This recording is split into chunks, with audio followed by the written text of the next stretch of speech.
大众请起立，恭迎仁波切。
再问讯，三问讯，大众请坐下。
So my Dhamma friends who came here today, I will today give, according to your wishes, I will give an instruction on the three statements that strike the vital points, which is teaching related to the Dzogchen lineage, and that is in general very profound. And now through the practice lineage of blessings, I have received some instructions on that from my root guru in prison. And actually, when it comes to any kind of instructions, one really must first understand them, then one must experience them, and then one must also realize them.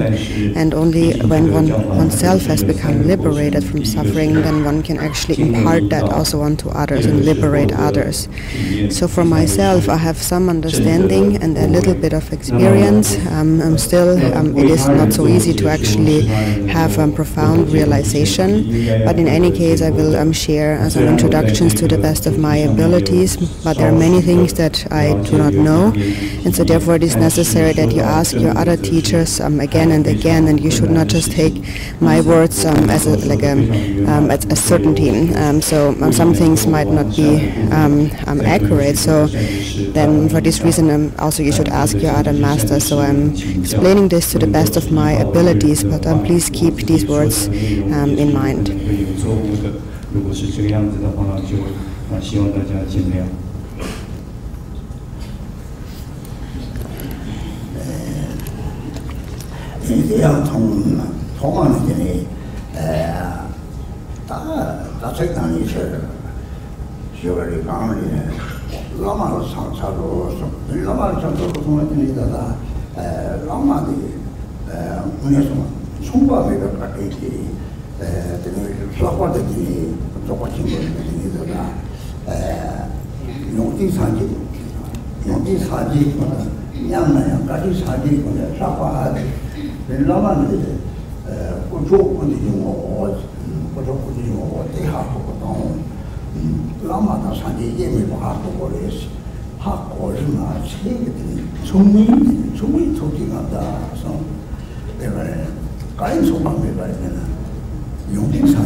And so I will refer to the root verses of the text. There it first says, I pay homage to the root guru of peerless compassion. And so the root guru is peerless because also it is said that his qualities are equal to the qualities of the Buddha, but his kindness is even greater than the kindness of the Buddha.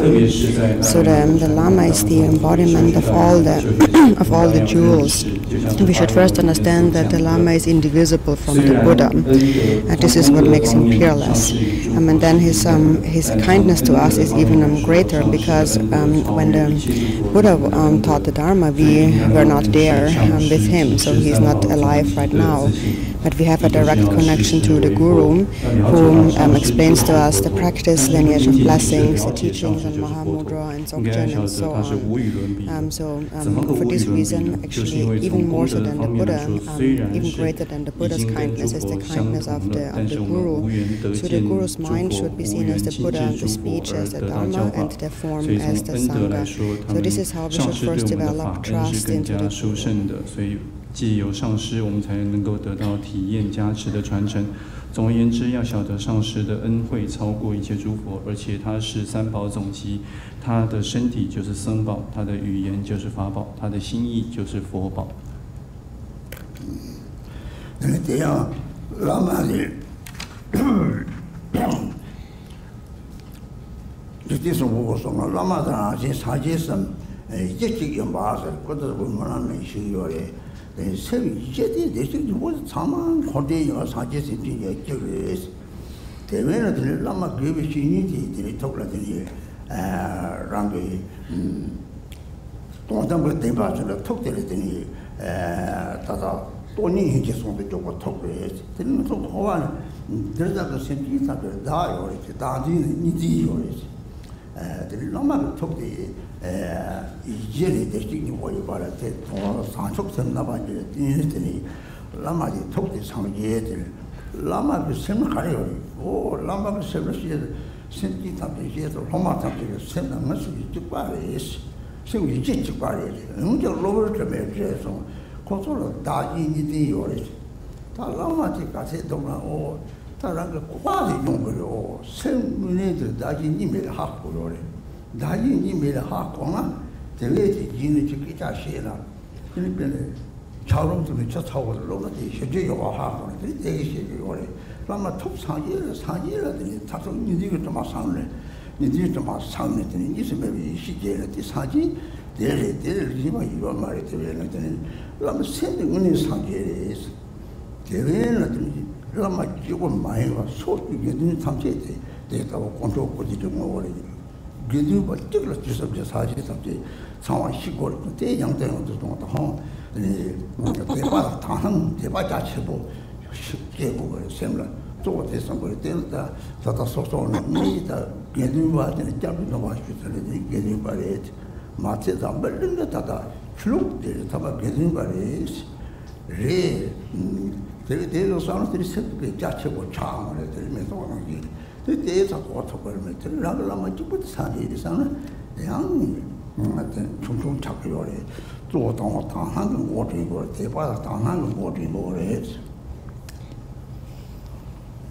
So Lord Jigten Sumgön had said that the Guru's mind, your own mind, and the Buddha's mind are one, have a single basis. This is also taught in the Samantabhadra prayer. That refers to one's Buddha nature and that you also possess. So all of samsara and nirvana and Buddhas and sentient beings have a single basis. And that is the actual ultimate mind of the Lama, the Guru. It is a mind of emptiness and compassion. And for us samsaric sentient beings to be tamed, there is a concept of the self, and therefore there is a dualistic perception. And so the Guru's mind is distinguished due to the twofold bodhicitta that has arisen on the basis of the Buddha nature. So this is how the mind of the Guru is actually the Buddha. For example, the disciple's mind and the Guru's mind are actually one, but the sentient being's mind is temporarily obscured by stains, and that is because they are grasping at a duality of self and others. And the Guru, on the other hand, no matter how bad of a teacher he might be, he does have some understanding of non-duality, the non-duality of self and others. And when he imparts that on others, he knows that this is just like pouring hot water onto an ice block, and then the ice block can actually melt. So ultimately then, the mind of the Guru is the mind that is free of all the stains of duality and a vast expanse of non-dual primordial awareness and nothing else. So this is how the mind of the Guru is actually the Buddha.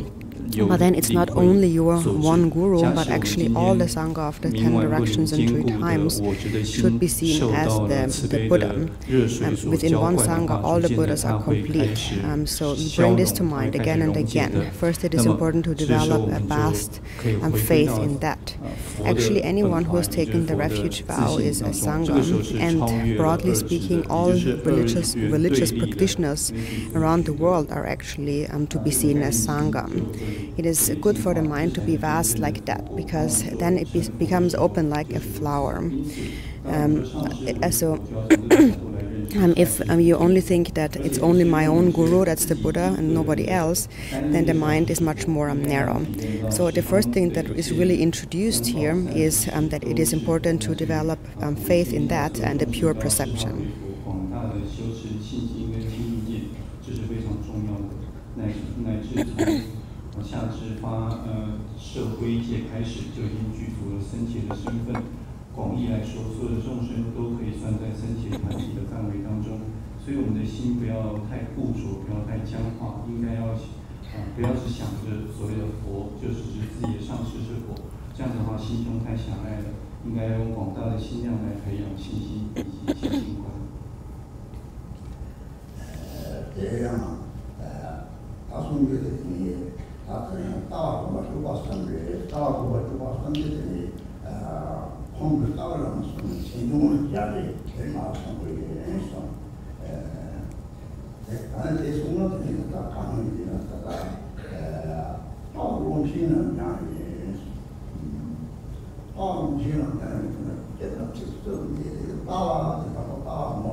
And so basically this text is dealing with the view, the meditation, and the conduct.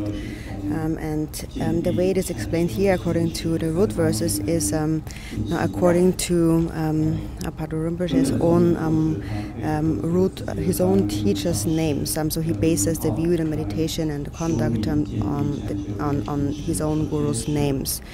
And so that is the first one, the view, is Longchen Ramcham, which means infinite and vast expanse. So this is how these three statements are introduced. First we are introduced to the view. So these three statements ultimately that strike the vital point is that the essence of that is that ultimately through this practice all delusion must be severed if you put these instructions into practice accordingly. So the confusion here to be severed is that we believe in the existence of a duality of self and other when that actually doesn't exist. We believe that there is a self and actually there is no self. In Buddha nature there is no self and other. So that is the confusion. And so when we understand the view, we understand that on the basis, Buddhas and sentient beings are actually one. And so first, through cultivating relative bodhicitta, we separate from the concept of a self, and ultimately, having cultivated vast love and compassion, the mind becomes like a vast expanse of space, and we realize ultimate bodhicitta. So the outer example is that of space. So the first of these statements is the view is a vast infinite expanse, and the outer example is space, and the inner example is the mind.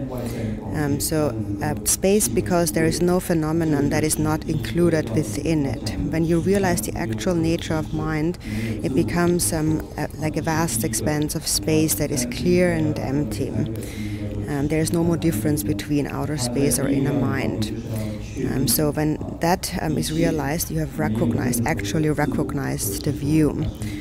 So first, we must recognize our own awareness. The first of these statements. You must recognize your own awareness, your true nature, and that is when you separate from dualistic concepts of self and other and abide within the space-like clear and empty nature of the mind, then you have recognized your true nature. And then secondly, you must definitely decide upon this nature, only on this nature, this single nature, and that is this basis of mind is what has created all of the phenomena of samsara and nirvana, and therefore there is nothing that does not fit or that is not encompassed by it. That's then the second statement. And the third statement is you have to gain confidence that is founded on liberation. And so that is, it is not enough to only know the view. It is also important to actually gain confidence in that view through a confidence that is founded on the liberation of thoughts. And so basically these are the three statements. And when you really understand them, then also later when you hear other instructions from your other teachers, the meaning will become more and more clear. So for beginning practitioners now, what we are really speaking about here in the first point, when we say you must recognize your true nature, what we are speaking about is basically the actual true nature of your mind, that you can only see by looking at the mind that is free of all thinking. So you must understand the thought-free mind that is like space. And then secondly, deciding upon this nature is that you must recognize that this nature is the very basis of all phenomena in samsara and nirvana. And then third, gaining confidence founded on liberation is that you must also continuously remain within this nature. And remaining within this nature, you realize that things appear in a dualistic way, even though they do not exist that way in reality. So what appears is like an illusory display. So this is how we gain experience. And so I myself do not have many great qualities, and you should certainly receive more instructions on that from Lama Rinpoche here and your other teachers. But basically this is how newer disciples can think about it. So basically what it means is that we need to practice this day and night continuously, sustaining mindful awareness. Basically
tua casa rancho mochila mato o sento la ma come ne tocca la ma bella dove parlo na casa non dai ma la questo vale io non dai ma na ne della quella non potete farci sempre solo a quelli sotto un gioco paralela fa condizione ma non va bene o si va solo non può tanto non può si va solo ti senti da padino ne fare ma che si mette adesso non so la terra tanto mi cuidare di passato tutto ormai non c'è sempre più sono da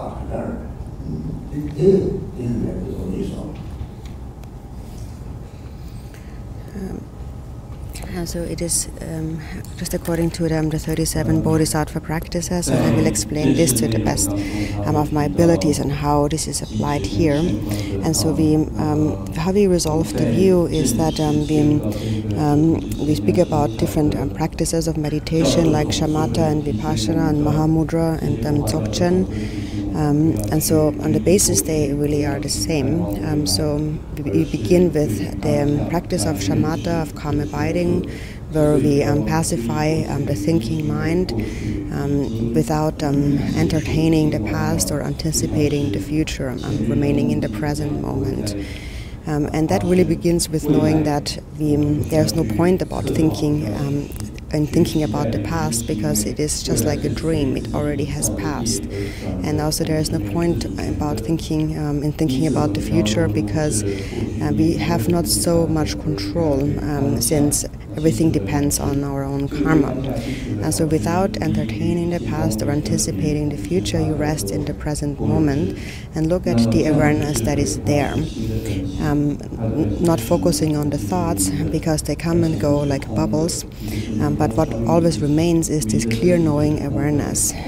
So when you first practice shamatha, there is then a point where past thoughts have stopped and future thoughts have not yet arisen, and then even for just an instant you remain within that clear and empty nature of the mind. The nature of clarity is emptiness, and the nature of emptiness is clarity. So the view is really one that is free from elaborations, and that means that when you actually see the nature of your mind, you cannot describe it, you cannot label it, you cannot say this is it or this is not it. It is only something that you can experience yourself. You cannot say there is a mind, because it is just like trying to label space. You cannot label something that is empty. We do say that we see the sky, but we cannot really describe it. So we cannot say it is there, but then we also cannot say it's not there, because the mind is the one that creates all of samsara and nirvana. So that is what is realized in vipassana, in special insight, where you have an insight in something that you haven't seen before.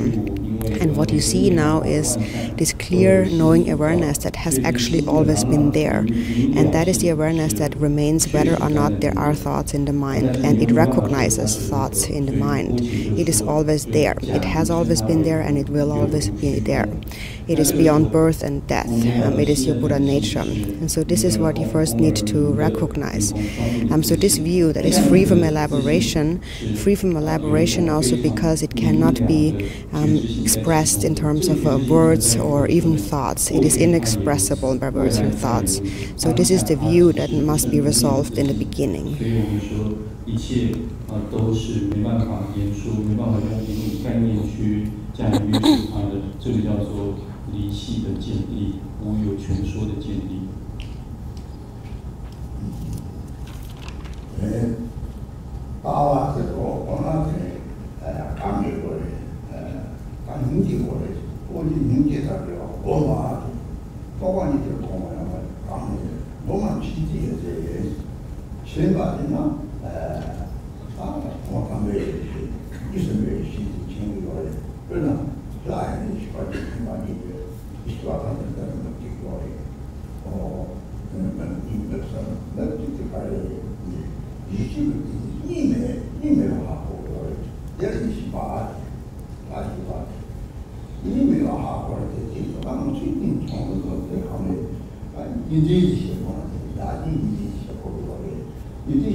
So that in order to realize such a view, it is necessary to develop compassion.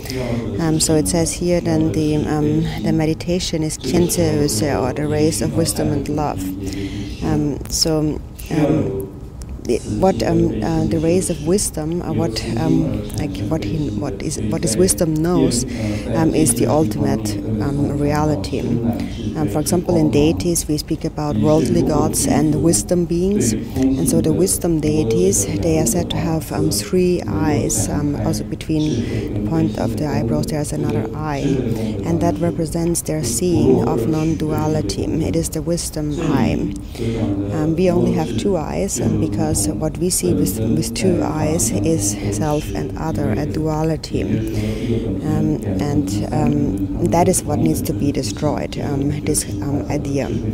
And in order to destroy it, we must first develop a boundless love, and when it truly arises, boundless compassion will arise just naturally, even if you're not trying. It comes naturally. It arises naturally towards whomever you encounter. Whenever you see someone suffer, or when you think about the general suffering of samsara, naturally there will be compassion.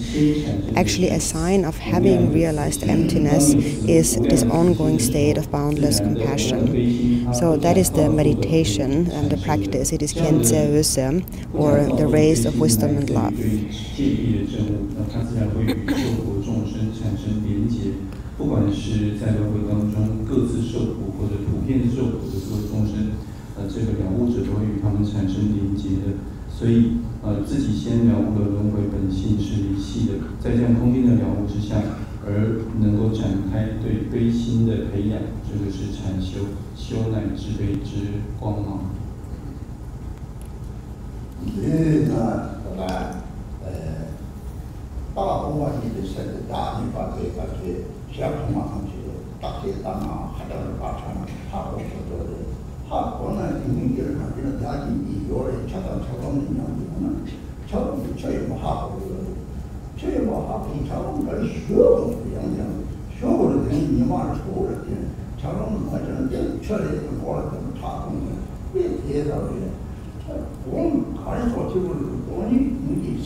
So the view is emptiness. The natural state of mind is empty. It is selfless. And so that is something that even someone with inferior intelligence can understand if they really try.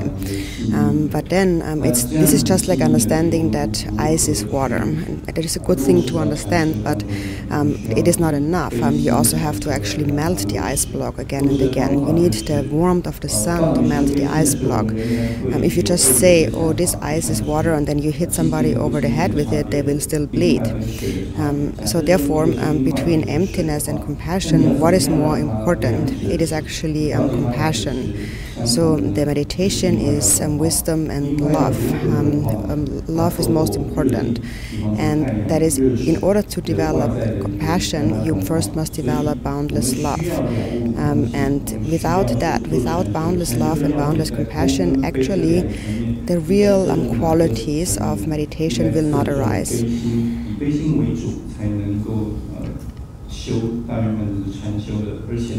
要升起无量的悲心，一定要先有无量的慈心。如果我们缺乏了无量的慈心，悲心是升不起来的。现在都把家人有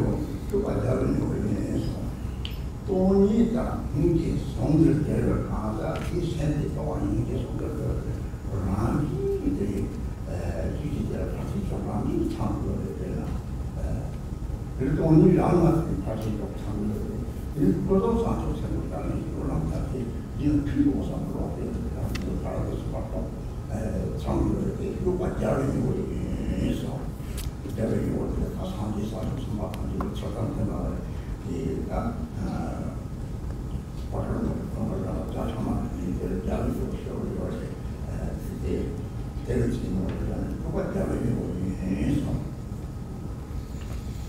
And so then the conduct is Gyalva Nyugo, that of the Bodhisattvas, the sprout of the Bodhisattvas. And so that is a person who has developed this union of emptiness and compassion. Actually, within compassion itself, actually naturally the 6 paramitas are included. And it is that ultimately also within the realization of emptiness, the 6 paramitas are included. But now from the perspective of the relative bodhicitta in your day-to-day activities, if you sustain this aspiration to benefit others, within that aspiration, naturally, the 6 paramitas are included. That is the conduct, the sprouts of the bodhisattvas, or a conduct of bodhisattvas that is in accordance with the activities of Buddhas and bodhisattvas. So one of Pato Rinpoche's lamas, Drava Drupchen, and one of his other names also was like a nickname, was Gyalva Nyugo. And so that is the conduct of bodhisattvas.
So then, a person who possesses such a view and such a meditation, naturally, we have said, will engage in the conduct of the 6 paramitas.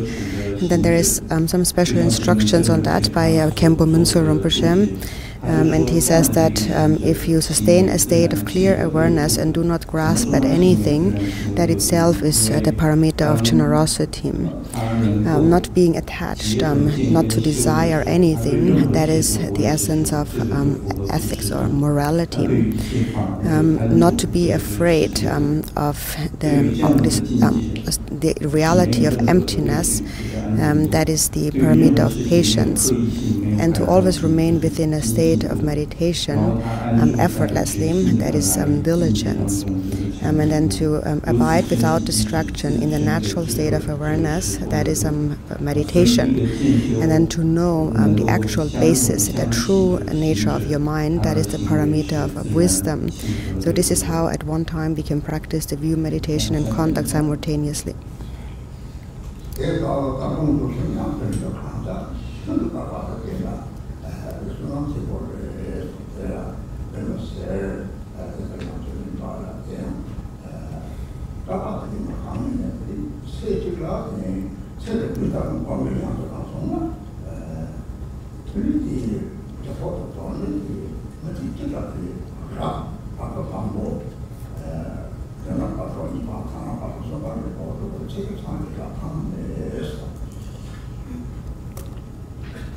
So such a person who possesses such a view, meditation and conduct, it says one who practices in this way may well attain Buddhahood in this very life. Such a person is very fortunate.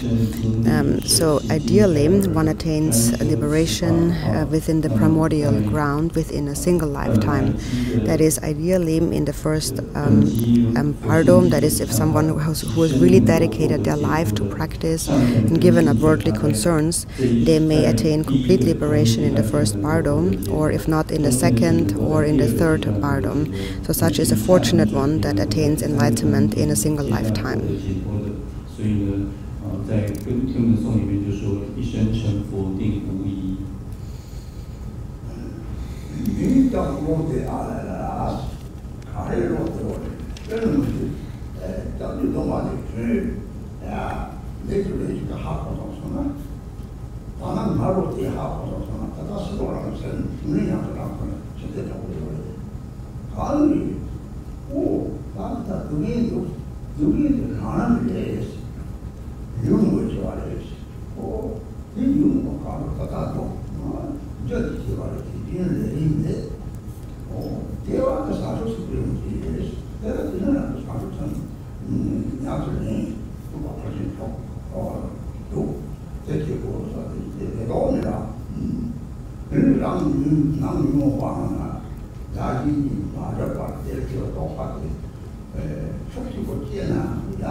And then it says, even if you do not accomplish this, you will be happy in this life, alala.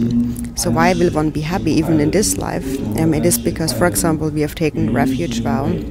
And having taken the refuge vow, if you really understand the workings of karma, for example, in the morning, then already it will benefit you in the evening and the same day. If you really understand and practice it, then that very same day your mind will achieve peace and happiness. Because then you will know that even though there is problems, I have created them with my own actions, my own negative emotions. And where are they? They actually still are present within my mind. So I have no one else to blame for my misfortunes. And if you experience well-being, then you will recognize it to be the quality of bodhicitta. And it will encourage you to practice more bodhicitta and to practice the 6 paramitas and to engage in your conduct without hopes and fears.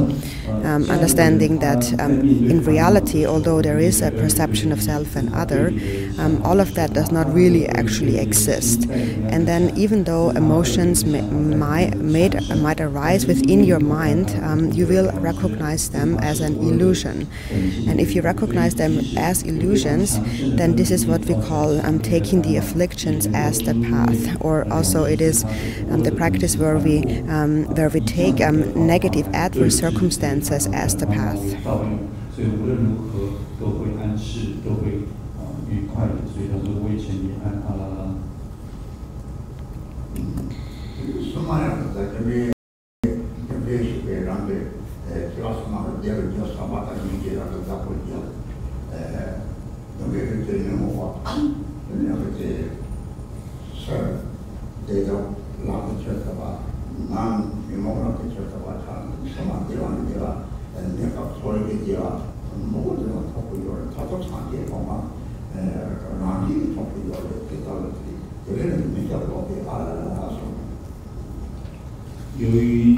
So then not just in this life, but if you understand the workings of karma, then also in all future lifetimes you will experience some happiness.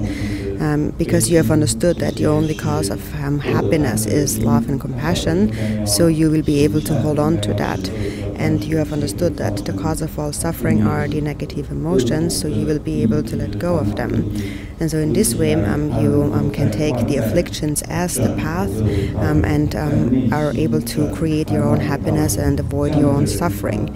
Then even if you are not asking for it, you will only move from happiness to happiness, from lifetime to lifetime, and ultimately, actually naturally, you will attain the state of enlightenment. So this is how you will be well and happy at all times.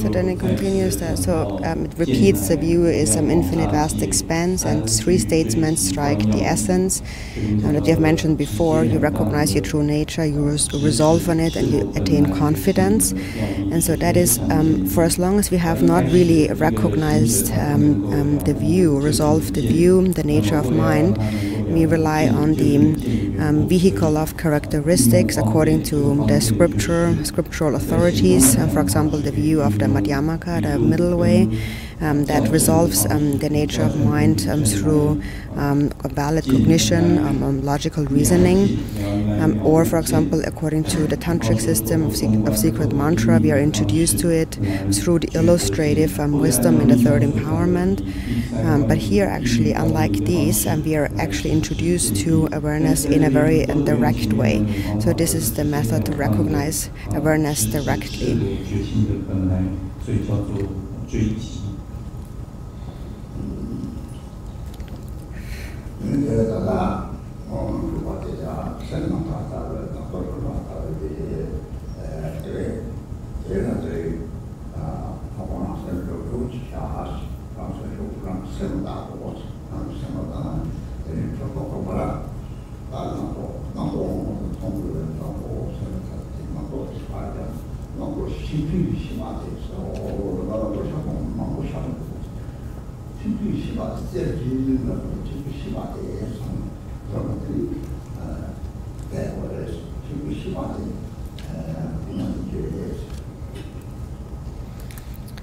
So the mind is like space, and the thoughts arising are like clouds.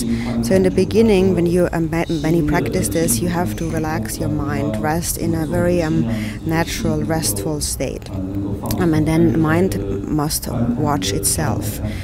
What you will see in the beginning is many thoughts in the mind, just like waves on water. And when many thoughts arise, just let them be. But look at the clear knowing awareness that recognizes all these thoughts. There is an awareness that knows, oh, there is all these thoughts.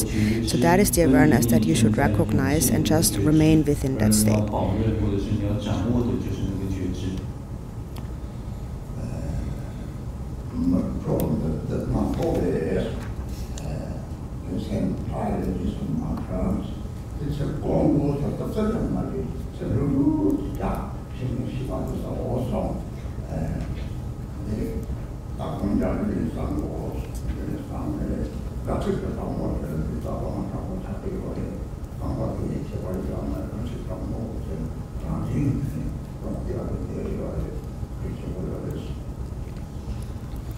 So then it says, then resting in this natural state, the mind should be neither scattered or contrived or without thought. It should be without thoughts. So neither scattered means that don't follow any thoughts. Do not contrive means that don't push yourself to meditate. Don't get too tight thinking I must meditate.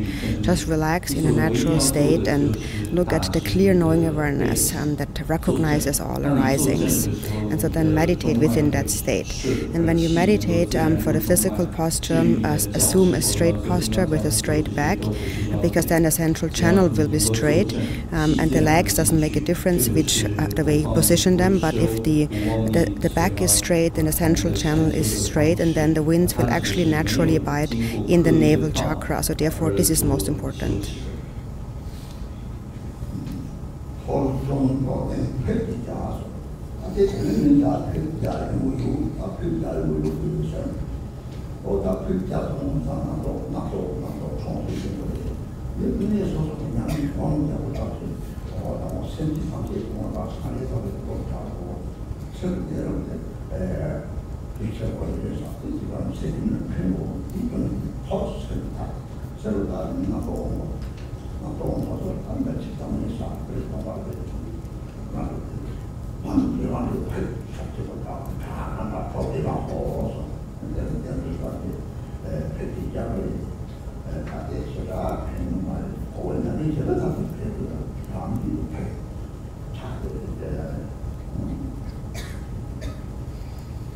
So then it says, abruptly let out a thought-shattering pet when you rest within that state. And so that is now.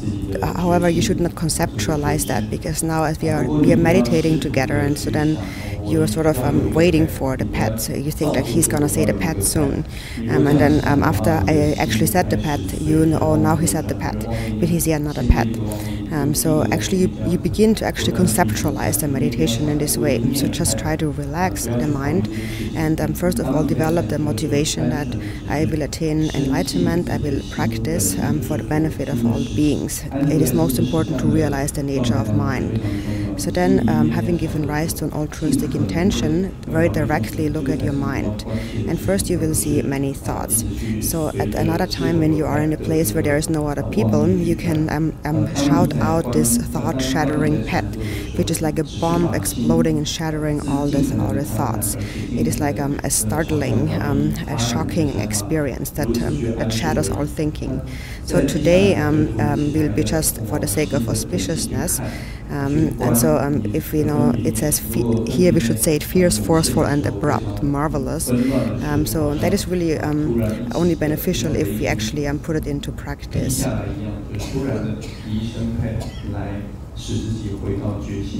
不要一直去想说这个拍到底是小声的，还是要怎么样弄才就是有任何刻意改造性的去发生一声拍，而是要运用这个拍把你导回本来的自然。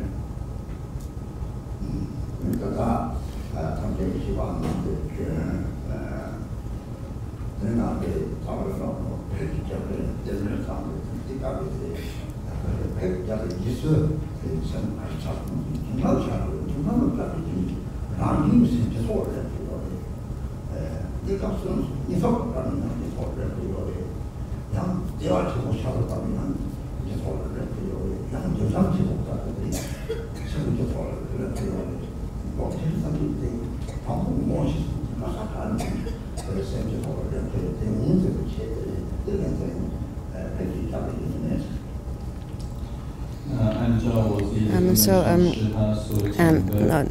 Look at face inwards, turn your awareness inwards and look at your mind. And now Rinpoche will say this pet for the sake of auspiciousness, but then look at your mind, what arises when you hear this forceful sound. A startled, a fearful feeling arises. And in that moment you actually come to the natural state of the mind, the basis. Actually, it is said that this happens in three kinds of circumstances. When we are in deep sleep, we come to the actual basic nature of the mind, or secondly when we experience great bliss, or thirdly when we experience great fear. In all these circumstances we come to the actual basis of the mind. And so those of you who know how to meditate, you will recognize at this moment of hearing the pet as you actually come through this frightening, forceful sound to the natural state of the mind. And then once you have recognized it, and later, wherever you go, you can, and whenever you experience bliss and deep sleep and so on, you will be able to recognize it there.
So then it says there is nothing, and after the pet then there is nothing there but a blank state of awe, and then a blank state of awe that is a penetrating openness.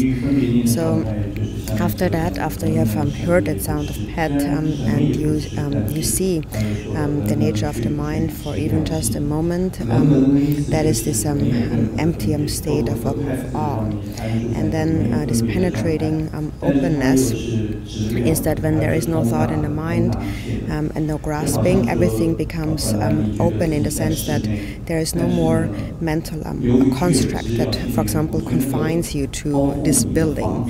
You might think I am in this building, but when you actually meditate within the natural state, you almost forget about that building. So there is a feeling that of no more building being there to confine you. There is no more grasping in the mind. And in fact, this is a way to really determine, find out whether or not there still is grasping in your mind. So if you find that there is this building that is here, then there still is a grasping in your mind. So this is how you can see for yourself if you're still actually grasping.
So that when you see the actual nature of the mind, what you see is the union of the twofold truth. That is, first you may reflect on the lack of inherent existence of self and others. For example, you think about that self and others are compounds and are impermanent by nature. So finally you understand that self and others do not really exist. So actually we can easily understand that a person as an individual does not really exist. And then, based on that understanding, then when you shout the syllable pet, then what remains is you still actually see very clearly outer phenomenon, but what happens in the mind. There is no thought of there is a phenomenon or there is no phenomenon. There is just no thought at all, while you still see everything clearly. And that is what we call the union of appearance and emptiness. The nature of appearance is emptiness. The nature of emptiness is appearance. In the Heart Sutra it is also said, form is emptiness, emptiness is form. There is no other form than emptiness, and so on. So it is not that there is no form, but the nature of form is emptiness. And that is clarity, emptiness. And that is also the starting point of the generation stage. And this is where all the qualities of the generation stage come from. It comes from the destruction of thoughts of attachment and aversion. So at this point not many of these thoughts will arise. So the union of appearance and emptiness is the union of the twofold truth. And so when you gain the experience that there is no more grasping with regard to whatever appears, that is a sign that you have realized the nature of mind.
And so with regard to that, there is a lot of debate. For example, we speak about, there's debate about emptiness. Some tenet systems really understand the nature of emptiness, and in some other systems it is said that actually nothing really exists. For example, even in communist views or materialistic views, that is, it is said nothing really exists. There's a complete denial of true existence, or a denial of karma or past and future lives and so on. When one dies, one just disappears and so on. So that is the nihilistic view. That is one extreme that denies the existence of everything. And then there is the eternalistic view that believes in the existence of things. So, for example, one thinks that we really here, we really exist, we are individual entities, and this grasping is very solid. And due to this grasping, this fixation to the reality of this life, we actually continue to wander in the 6 realms of samsara. So basically all wrong views come down to the eternalist and the nihilistic view. And this is actually cleared away through the authentic view of the Buddha Dharma by explaining the nature of primordial awareness, the nature of mind. So that is when you look at the space-like clear nature of the mind, that in itself clears away all of these wrong views. So to put it in simple terms, the essence of mind is empty. There's no substance that really actually inherently exists. And that clears away the wrong view of eternalism. But then it's not that there is nothing, it is also very clear, a clear knowing awareness that is actually there, which is like a fire flame. It is there but ungraspable. And that clears away the nihilistic view. So the nature of awareness is empty and clear. And when you always remain within that state, then whatever you do in Veda Dharma or our worldly activities, all actually becomes Dharma practice. Everything becomes pure, and many qualities come from that. So in brief, this is actually why the Buddhist view is irrefutable. It cannot be refuted because it clears away all wrong views of eternalism and nihilism. So when you look at the mind, that is clear and empty, the union of the twofold truth, so what do you actually see? There is nothing actually there. There's no thought whatsoever. For example, you see a person. What do you think? There's no thought about this person whatsoever.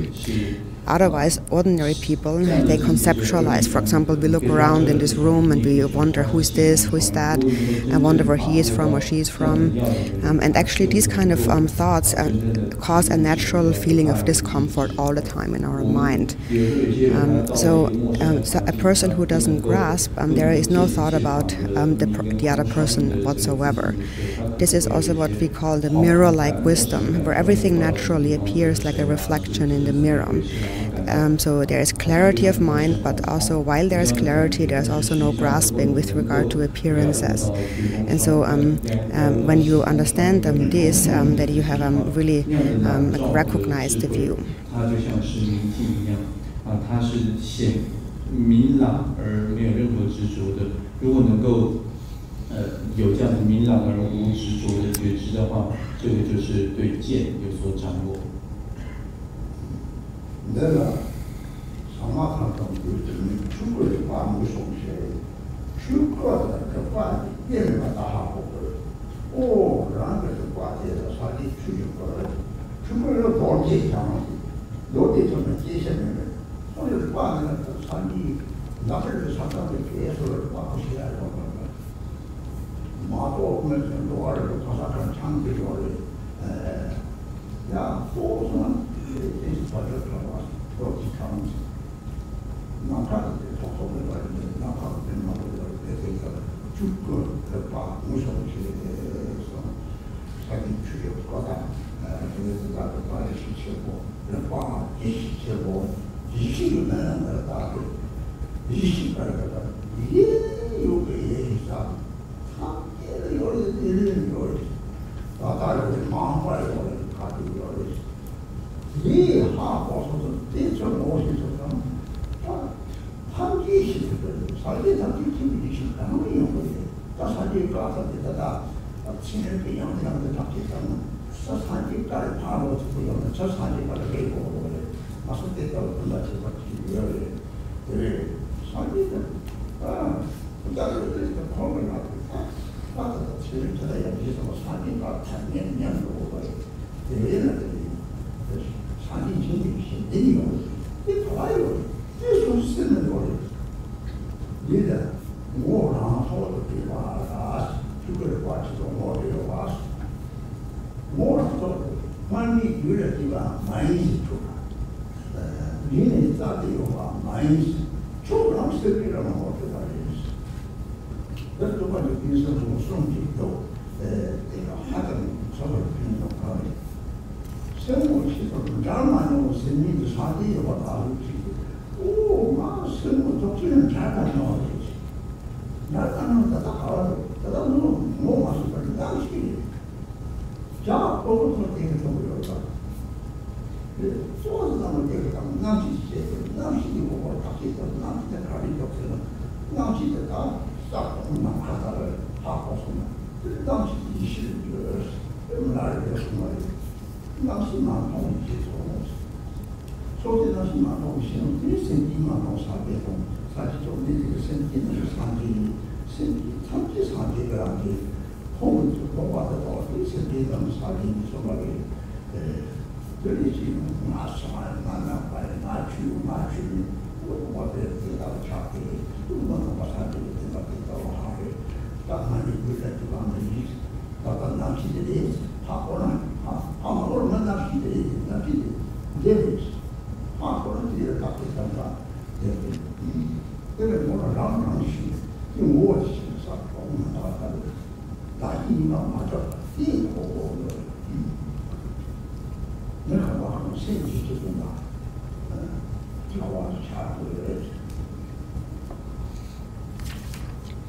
And so then it says, recognize the awareness of the Dharmakaya. So this is the first essential point.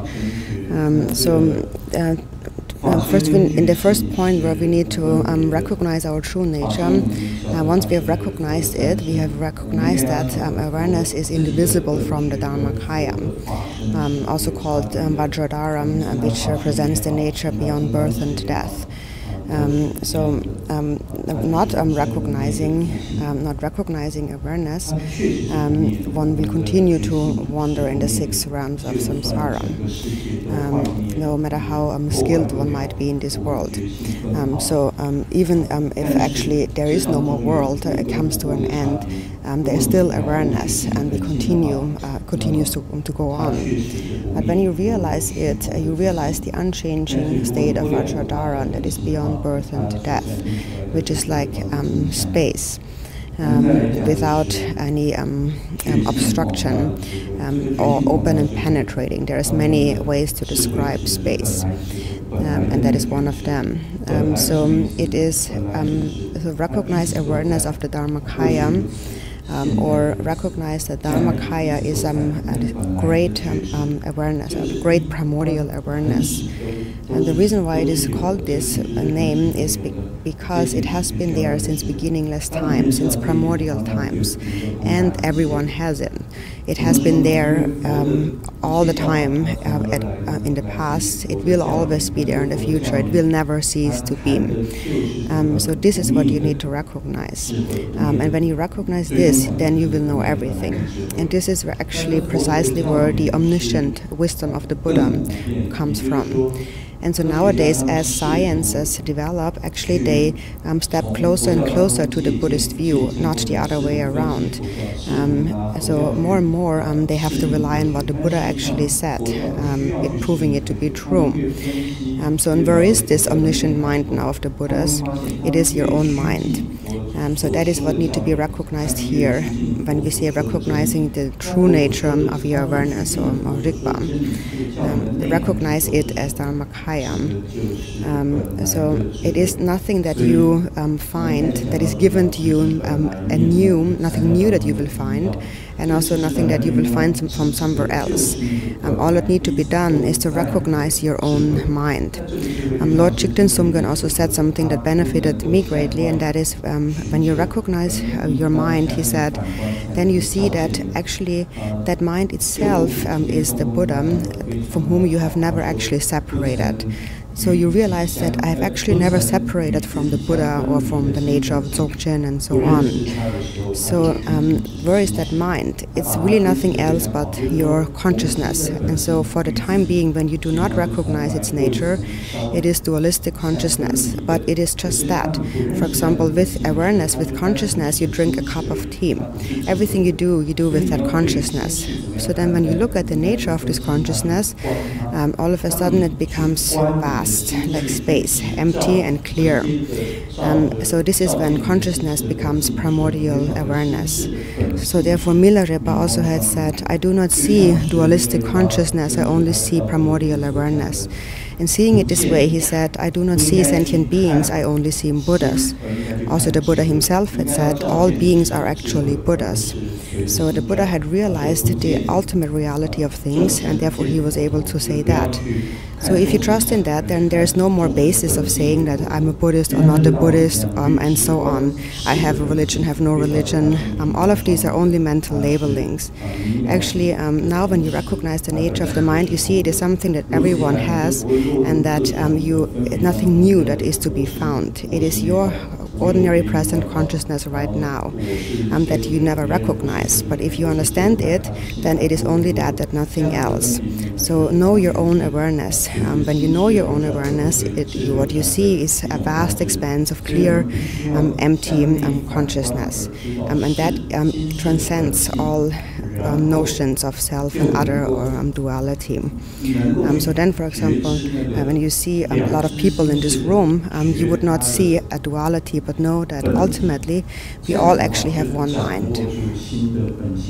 而我们要做的就是安住在当下的不涣散的安住在当下的心，这个就是所谓了知法身跟觉性无别的禅修。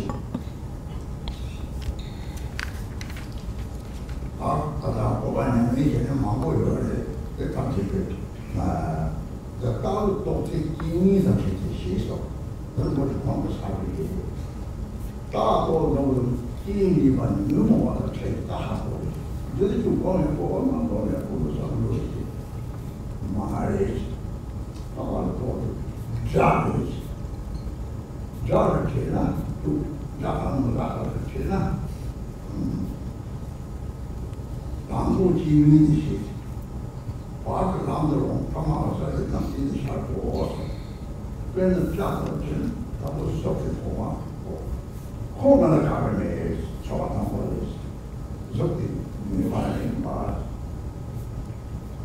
所谓养起来，他他妈回家到我们这几个人都把它养起来，炒来把这个，所以养这种嘛，女性的起码多，那家里面后面卡里面。这8%的下来了啊！我把他们做了养生啊，有些人基本上是吧，就这几类是吧？他不了，你这马就是国家了，对不对？马我们要是这个来说，我这个必须的，他是难学的，难学的，大完你没去嘛？好，学到基本上两种过来，有梦与信仰的模式。我现在呢，还中央的现在，现在基本上我在现在洗吧，他第一洗了嘛这个，啷个嘛这个，才那么对啷个，啷个没这个把洗全部来洗，对吗？在现在这些哈活，现在就没办法很多哈活了，洗就在做现在没这个人啊，但现在的来生，大家回来都在做现在没做了。差不多是吧？这个就细的他来说了，完全，反正挺好的嘛。什么搞的？相比这种画家看的时候，写到空出的一些人啊，好方面的时候写到的这个后面的放手，人家这老的这个头上就光路，当然就看到就不大。这差距就我慢慢都不管你光他没关系，站在人前头，那你这个再跟人介绍没什么的，但是你怎么能把电器的说是吧？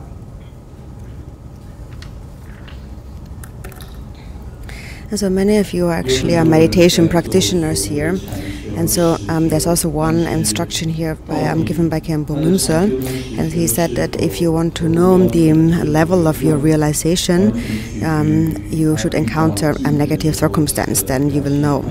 And when you encounter, for example, someone that you don't like, normally, for example, you might think that I'm a fairly good meditator, but actually this is no measure for you to know whether it is true or not.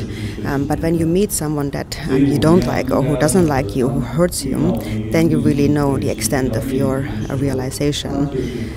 So first you encounter someone that you don't like. So there's different steps to that. First of all, you see the person. So you see the person's form, and so through the form, the first feeling arises. Immediately you feel like, here's he. Here's that person. You identify them through their body. And the second feeling that arises then is that now first you see them, and then you remember all the negative things they have done to you. Then you think that, oh, he's hurting me and harming me and so on. So then the second feeling arises. So then you experience, you begin to experience the harm.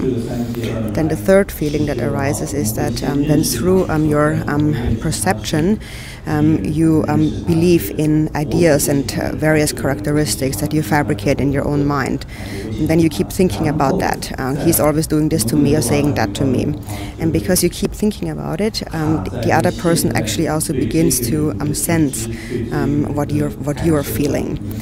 And then the next step is that one day you act out on it. There's karmic formation. That is, one day if you keep clinging to it, you start fighting. Maybe you hit them or you say something really nasty to them and so on. Here you need to recognize awareness. Actually, it is said that awareness and afflictive emotions emerge simultaneously. There's the energy that arises from the emotion is the awareness actually. So they actually are always together. And if you know that, for example, when a strong anger arises, instantly you would recognize it with awareness because it arises together with awareness. And that really is your actual inner Lama.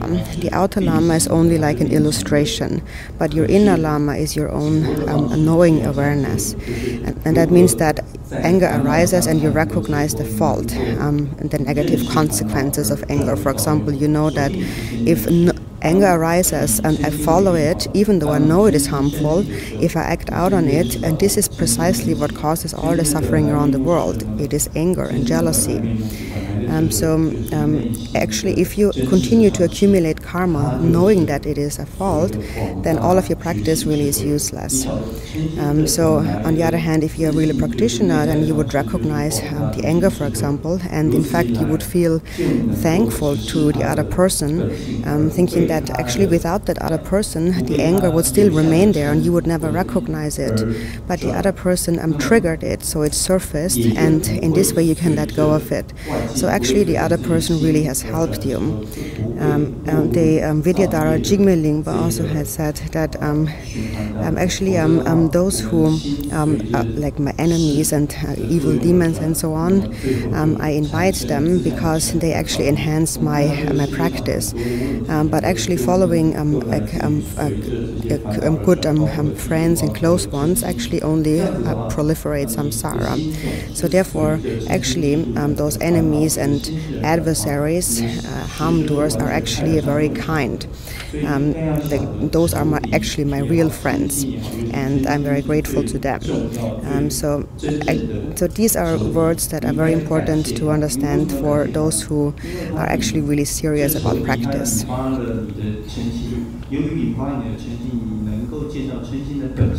So 所以应该要晓得说，哦，原来嗔心他对我的恩德是不可限量的，是无与伦比的。这个仇敌对我来讲是非常的有恩惠的，他的恩惠难以报答的。应该要这样子去看待外境，看待外缘，这个才是真正的实修。抓好了这里，这么两年有他的王家人他这个，这到学堂之后这个反应，你要玩学堂去。 아까 남들 이렇게 정리되는 시다가 차하고 나오거든. 대라서 이쪽에 남들은 감성 시당 시다, 락 시당, 감성 시다, 뜻과 뜻당 뜻하고 너무 좋아. 실제적으로 다 돼. 그래서 제 상식이 너무 싫어. 다음에 시당 다 하라면 하고 저기 여기 기억은 되고 약간을 빠지고 내가 확 오는 은행의 시당이 나 미국에 말이야. 나 생각해보기 두 나와는 뭐 공부하거든. 나 세상 매일 지리 세만 나와서 못하니까 좀 나와 로드가 공자와 세상 텐트가 공자와 세상 텐트 공자와 같이 가서 만나고 싶어요. 생각이 시작해서 그래. 공부해서 때문에 너무 나사만 못해 가지고 상하지 말고 유머가 통해서 어디 민지 사고 시장 사서 그리고 자사 사고 가로 가서 가는 게 어디를 나가서 가서 대다가 되냐는 게 난또 유머를 위해서 하는 빨리 시키고 같이 보고 같이 대다가 대우는 매주 생각이 되는 유머가 하면 배경자고 싫어하는 내식도 이제 사람을 책임져야 누가도 먼저 되는 영혼이 와서로 인도를 참고하고 근데 실질적으로 내용을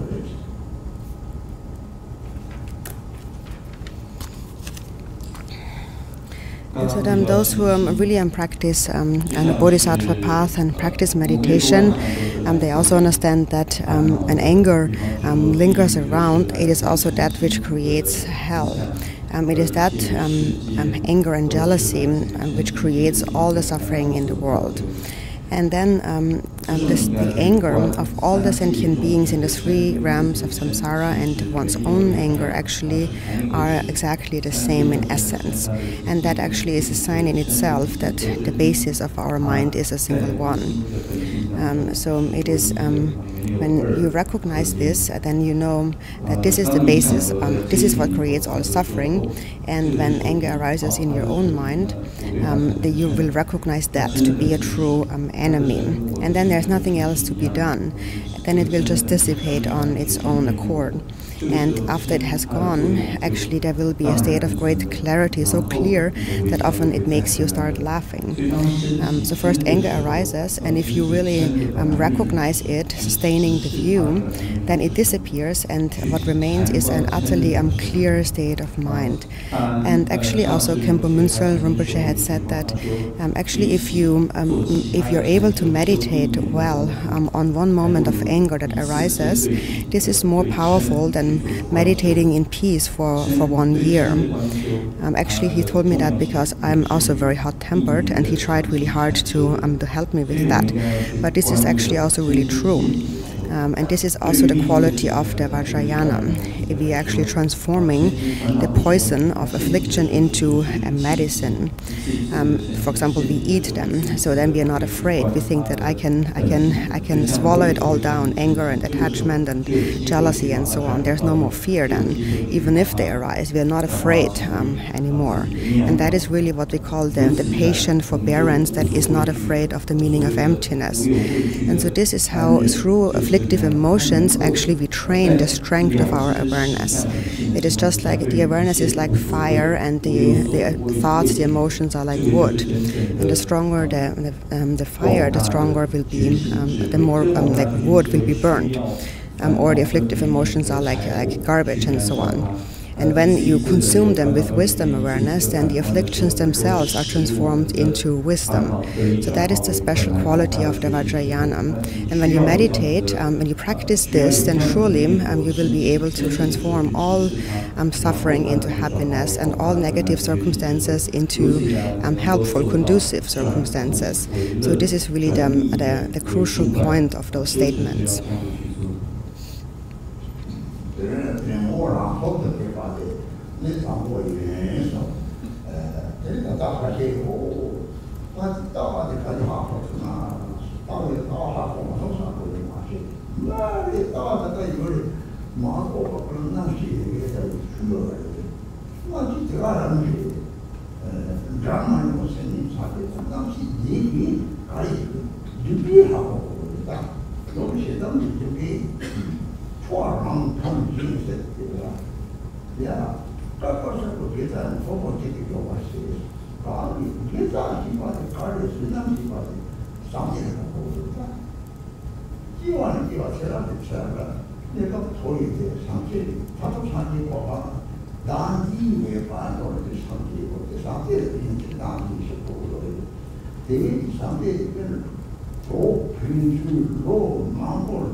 So this is the first essential point of recognizing directly the true nature of awareness.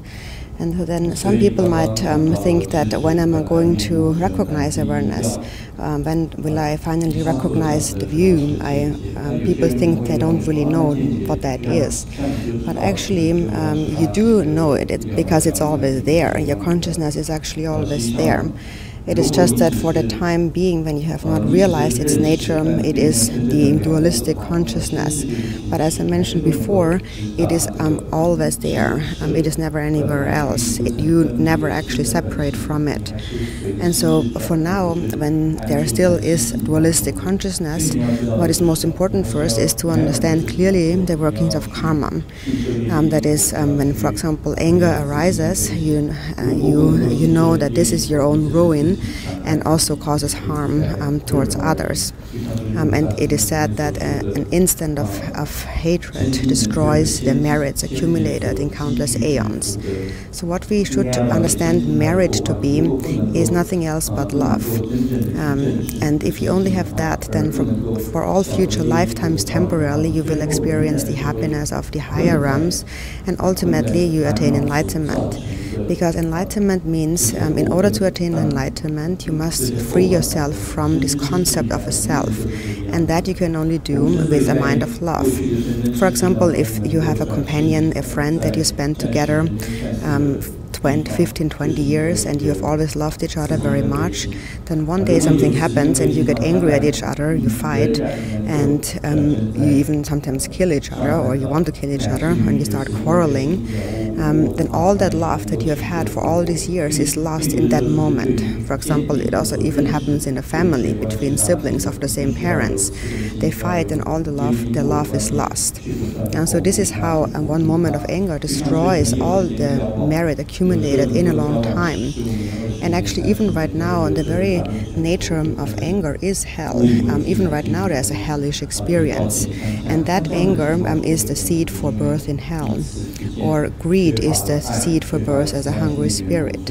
So these seeds are present in the mind, just like the seeds of a flower. And those rams are not created somewhere separately from our mind. It is the seeds in our own mind ripening. These are the afflictive emotions that ordinary beings do not recognize. But once you have recognized the view, you recognize the emotion as they arise, and you know their consequences. You know that, oh, here is anger, here is pride, here is jealousy. You recognize it very clearly.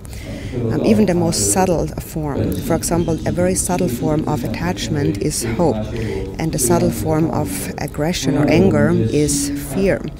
And these are always lingering around in our mind.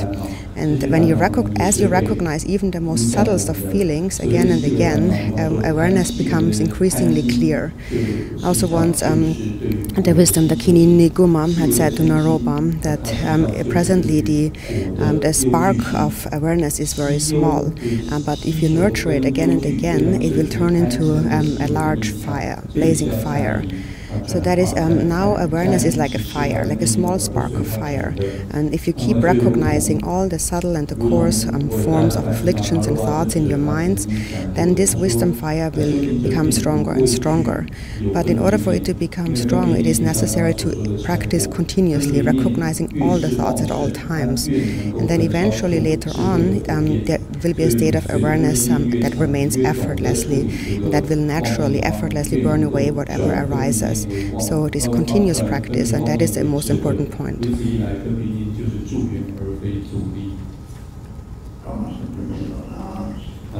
Take a break for 30 minutes.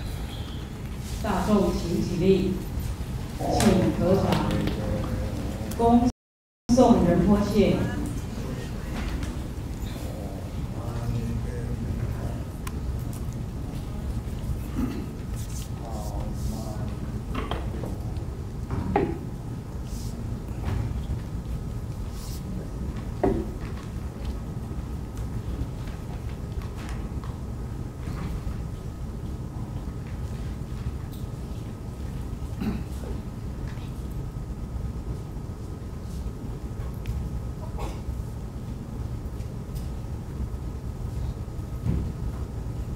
休息半个小时，基本上是10点50分呢进到会场。洗手间、地下室也有，1楼、2楼、3楼都有啊。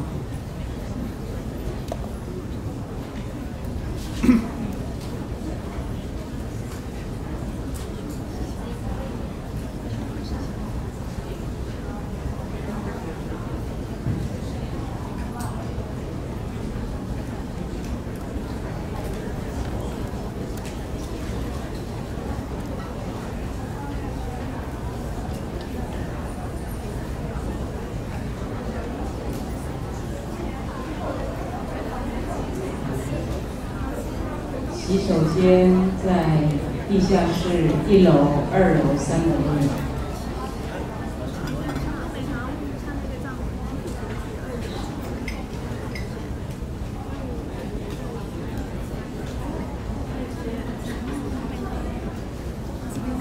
10点50起回到自己的座位。还是要带好吗？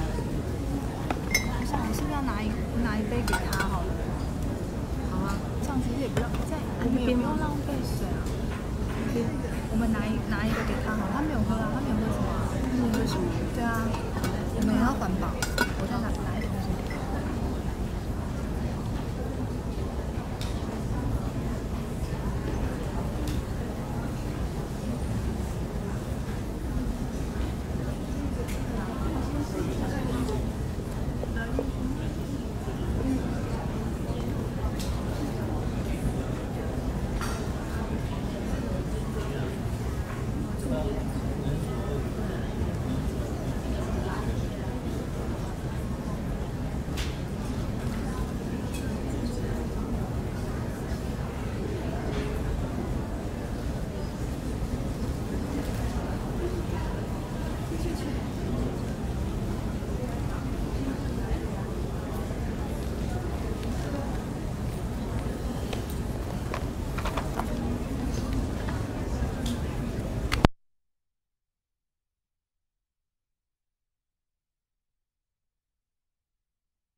自他虚度生死海，故宇宙也不空过。闻此修是佛自性。一般比较奇怪的声音，大家都往这边看，所以我就唱了歌，那边的人已经过来了，都不用请过了，他们就自动会过来。我们都有一种好奇心啊，想要听到一些特别的声音，就自动走过来，不用大呼小叫。这里有几点重要的事情宣布。那刚刚我唱诵的是佛子行37颂的第一个偈颂啊，此生性德暇满船，自他虚度生死海，故于昼夜不空过，闻思修持佛子行。这个也是我们尊贵的噶千仁波切常常提醒我们各位的啊。所以今天在座的各位呢，真的很殊胜的。这个仁波切在这个地方教导我们追击三要，各位又能够很平安顺利的，没有迟到的到达这个地方，这是多么殊胜难得的因缘啊！大家应该给自己一个赞。也没迟到，然后呢也没停电，然后位置刚刚好，不多也不少，这是很难控制的事情啊。因为我们很害怕超过1500人，那就位置不够了。今天的位置刚刚好啊。没错。那有几点重要的事情宣布。没错没错。第一点就是1点半的时候，有2个说法。仁波切有指派一位喇嘛为大众口传白财神跟烟供法门。所以1点半的时候请这个各位同学要入座，至少在1点20。就坐在自己的位置上面，等候口传。后面有听到吗？没听到就会错过了，很抱歉。第二就是，请在3点45分，下午3点45分之前，如果你们上课之后有关于追击3要的内容自己不太明白的，我们在柜台有一个提问箱，你们可以写下你的问题。投入那个提问箱，超过3点45我们就不接受啊。所以各位等一下，有关于追击3要的问题，听不明白的，或有疑惑的，可以在3点45分写一张纸条，投到我们的柜台一个提问箱。第3点就是，今天呢会后结束的时候，我们没有这个所谓的一个一个上台。供养仁波切的这个部分，仁波切希望能够有多一点时间来授课，所以我们在柜台有准备一个仁波切的功德箱，要供养仁波切的，各位同学就可以到那边去投功德箱。那第4就是，今天的课程我们是免费的，那如果各位要随喜打斋，我们在柜台也有个随喜打斋的功德箱啊。那等一下中午12点用餐的时候，各位同学应该很清楚，刚刚要出去就要排10分钟，所以等一下用餐12点用餐大家都不要动，我们会请我们的义工把餐盒送到每一排的左右2边，我们就这样递便当过来。那我们所有的喇嘛呢跟法师，我们有个用餐区，餐盒都帮你们准备好，我们等一下就要直接到那边用餐就好了啊。那至于说有些人没有拿餐具，或是他没有用餐的，没有关系，你的餐盒就递过去给隔壁有用餐的人。最后一点是很重要，因为你们要用餐哈，等一下就不要出去了，就留在原地，我们会发餐盒啊。那也请各位同学配合，感恩。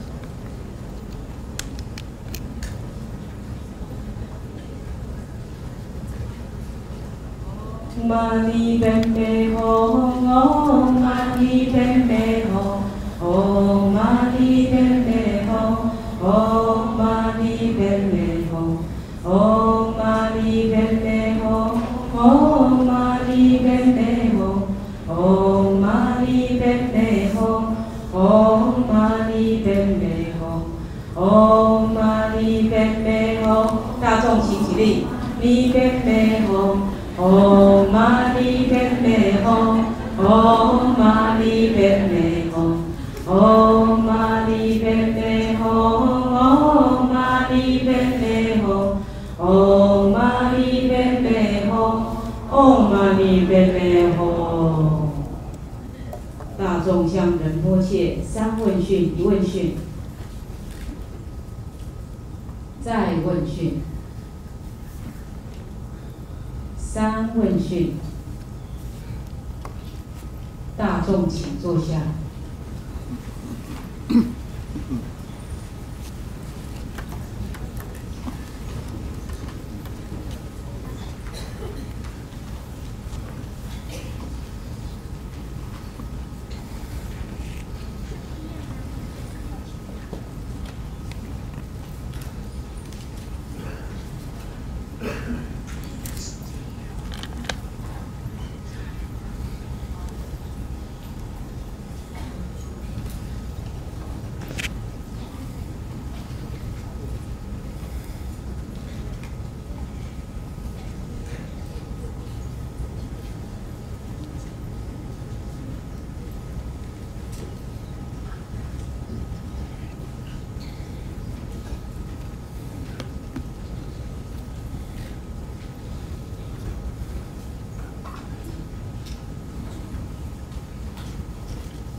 So then once you have recognized the view, then that view also must be habituated through meditation, through actual experience. And so the next point is the yoga, the point of actual experience. And so now we all do some little meditation, but actually here we are not speaking about the occasional kind of meditation, but actually we need to meditate, practice continuously. That is, at all times you sustain this clear awareness that you have recognized before.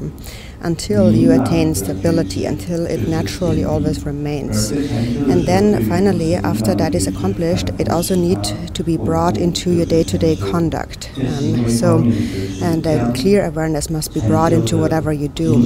For example, there are some practitioners who practice shamatha, like mindfulness meditation, by walking and so on. In this way, they practice in whatever they do. Also in the Golden Light Sutra, the Buddha had said that in whatever you do, whether you're walking or sitting or lying or standing and so on, in whatever you do, you need to look at your own mind. It's like you become your own police. You always investigate yourself. Also Milarepa had said, in whatever you do, in the 4 activities, look at your mind. For example, also before you go to sleep, you should look at your mind. Continuously sustain a state of awareness or meditation.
And so often also when we meditate and there's a sense of trying to accomplish a state of abiding, an ability to abide, and also having an aversion against the mental movements, so thinking. So, for example, we think that I want to meditate without thoughts, I want to abide still.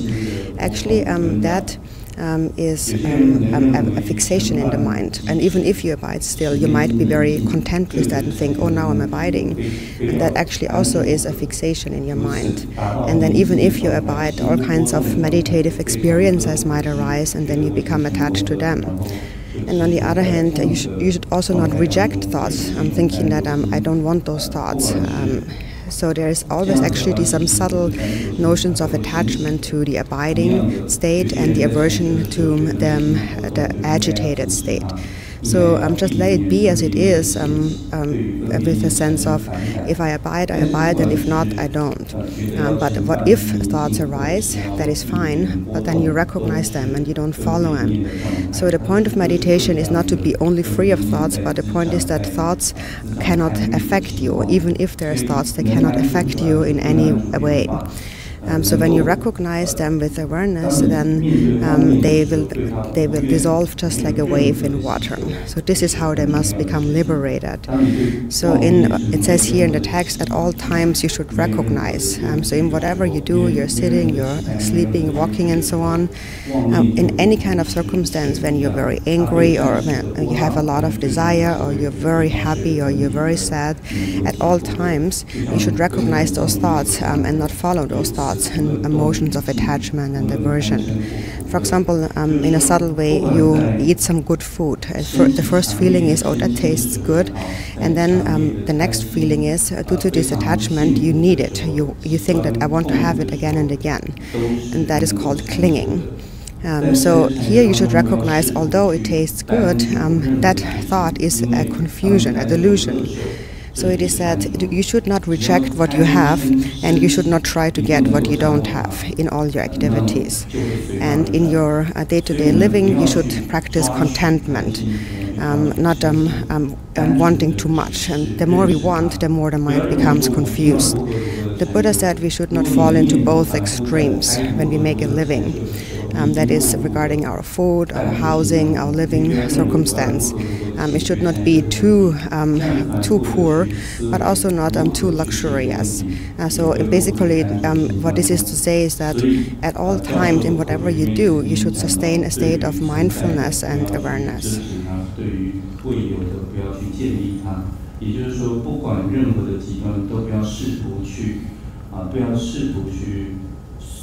随它而转，不要落入任何的极端当中，就像是在习著说，在日常生活当中，我们的生活的物资，以饮食来说，不应该过度的菲薄，也不应该过度的奢侈。这个就是处于中庸而不落极端的道理。重点在于你要以正知正念不放逸来做。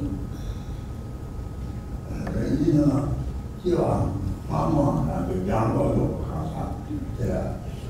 这话。 진짜 같으면 따라서 남도 추가하는지 따라하고 하고는 보면 봐야지. 뭔가 내가 기도 나도 많이 참 걸어봐. 나도 오늘 밤에 봐. 그런 나파 통통을 받는지 차상 동네라서 받는지 그런 거 생각 받아 세배 봐. 잘 계속 보고 말이야. 하자 유명해. 제일 많이 받았지. 그것도 마시고 이렇게 죽으래. 다 대공부 원래라고 그 말이.人际关系的，人们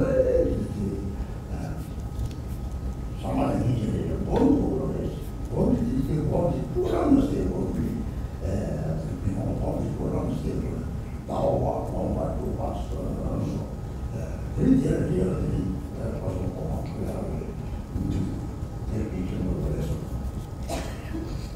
And then it is that there is those who have already trained extensively in previous lives, and they are referred to as those who realize the view instantaneously. And so for them it is the moment a thought arises, they already recognize it and can render this thought powerless through sustaining meditation just naturally. So in this way they are able to liberate whatever thought arises, and it does not affect them in one or the other way. Because they see that mind is like space, and within space there is no obstruction. So no matter what the circumstance, attachment, aversion, suffering, they realize that mind is like space, and everything dissolves in space, and there is no deliberate need to engage in any meditation. However, there's not very many of these kind of people. There's only a few, and for the most part of us, we actually need to train gradually. So often when we speak about Tekchu and Togal practices, of cutting through and direct crossing, it seems that this is a very direct, easy practice, no need to practice much, but this actually is not the case. For the most part, we do all need to practice gradually, and that means that we must cultivate and we must bring that in our day-to-day conduct. Otherwise, all of our practices really are of no benefit. That is why we speak about view, meditation, and conduct. And if they are combined, then as a result, we will attain the state of the Buddha's three kayas. So that is the important point made here.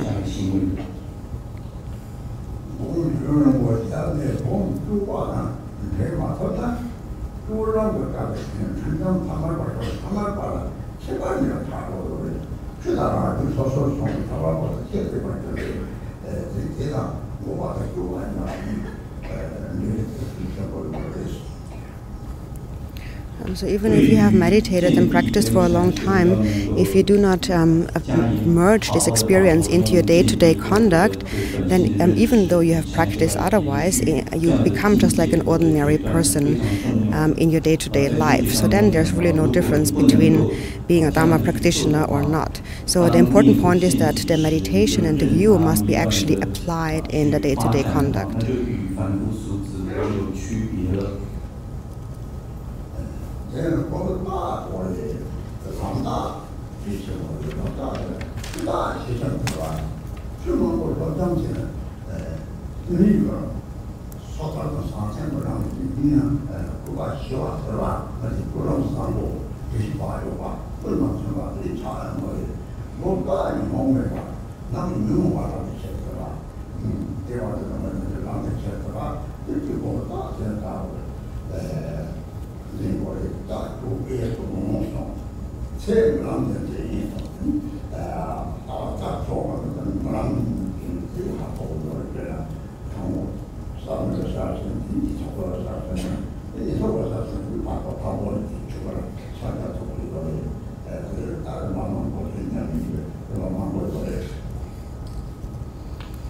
And then also the sign of meditation is very important. We need kind of like a landmark, a sign, a road sign that we know where we are at. And so it is that a sign of someone who has learning is that their disposition and they become very peaceful and subdued in their conduct.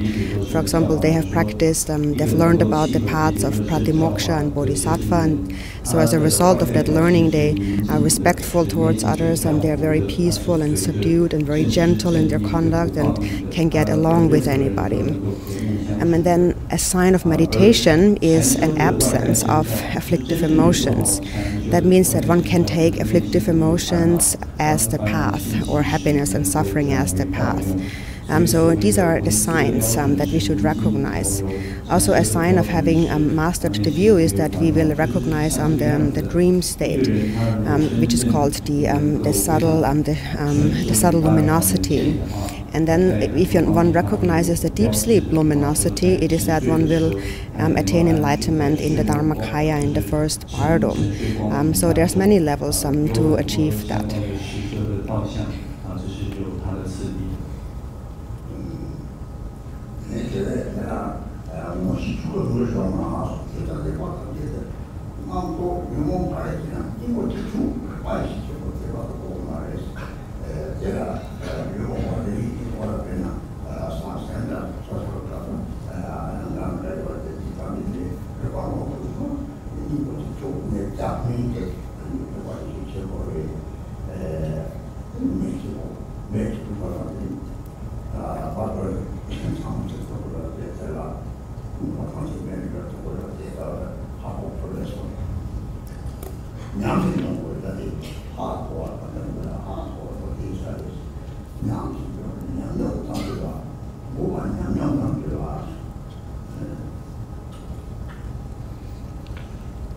And so then once a view is recognized, and once you have recognized your true nature, then whatever thoughts and afflictions arise, the single sufficient antidote to whatever arises is awareness. According to other paths, like the pratimoksha and the bodhisattva path, they teach all sorts of different antidotes for each of the afflictive emotions, but here the single sufficient one is awareness. It is said to be the single medicine that cures 100 illnesses.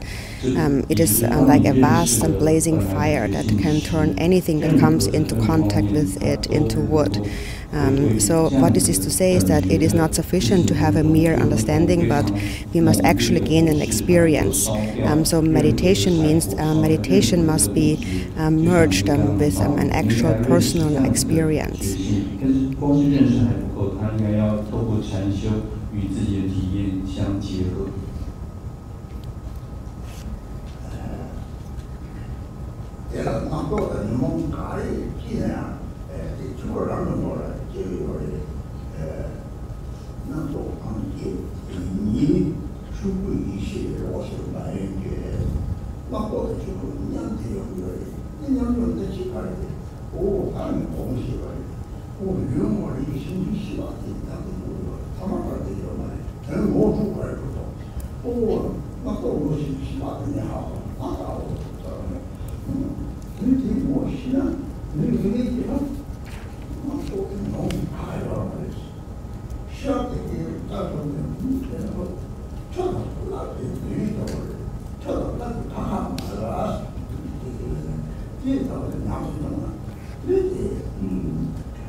So whatever thought and afflictive emotion arises, you recognize it as the Dharmakaya. So it says recognize the Dharmakaya nature you recognized before.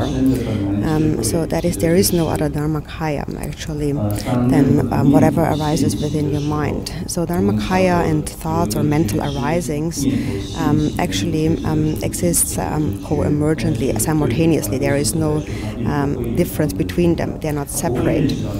So this is how someone sees it who has recognized this self-knowing primordial awareness. And so, normally we don't recognize them, but today, having received the instructions, you might think that today I have recognized this awareness that recognizes all these thoughts. And if you feel that way, then you have recognized the view. Actually, the thoughts, the afflictions, and so on, they are not separate from awareness. They are just like the waves on the water. So the waves are not separate from the water, right? So first you recognize the view, and then you must sustain that view through experience in practice, through meditation practice. So, and this is what must be actually personally put into a personal experience. So in this way you recognize through personal experience how thoughts actually are not separate from the mind.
So then next it says that mother and child luminosity already acquainted will reunite.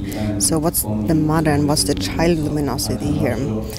So the mother luminosity is the basis, the luminous nature, the basic nature of your mind, the luminous nature that abides at the basis of your mind at all times. And that actually is nothing else but your consciousness. It is the clear knowing awareness that you might recognize today. It is that clear awareness that, for example, in a worldly sense, engages in all kinds of activities. For example, all sciences are performed with that clear awareness, this consciousness. It is just that ordinary people don't recognize its nature. So first you need to discern between this awareness and the thought, the mental arising. And so this is what the Lama introduces you to. Do not pay attention to the thoughts, but pay attention to the awareness that is always there. Look at its essence and know it even when there is no thoughts. So first we need to separate thoughts from the awareness, but this does not mean that we need to reject the thoughts or the emotions. It is just that we pay no attention to them. We let them be as they are, and we pay attention to the awareness that is actually always there underlying. So this is what we are introduced to today and recognize today, and that actually becomes your ultimate refuge. When we take the refuge vow, for instance, we say that the essence of the Buddha is your own transcendent awareness.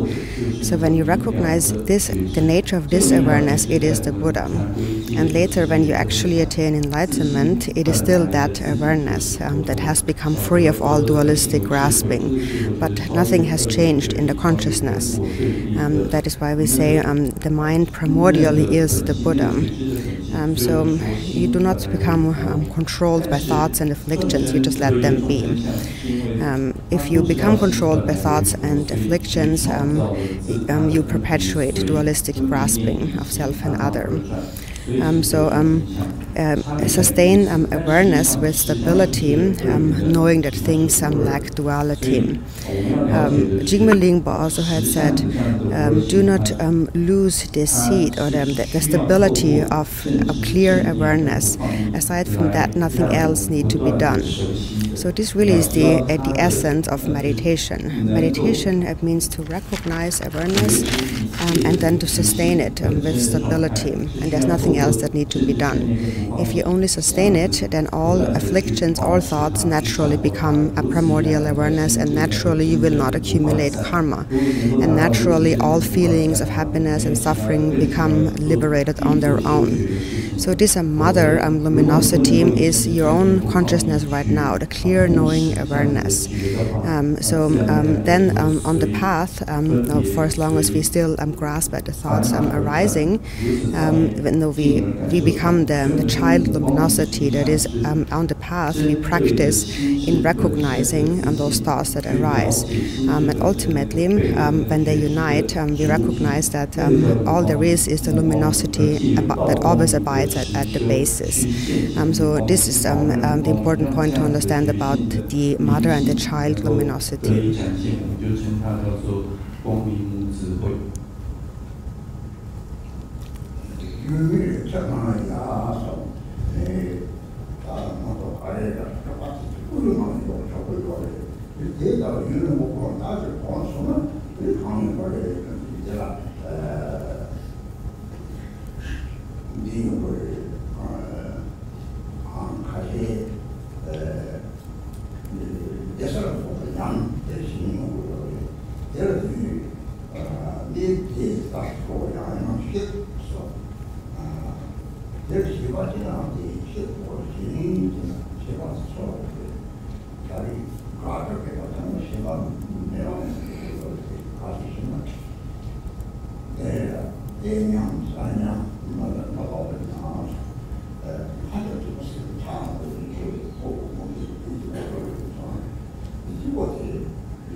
So then it says, rest in the presence of this ineffable awareness. As for stillness, bliss, and clarity disrupt them again and again.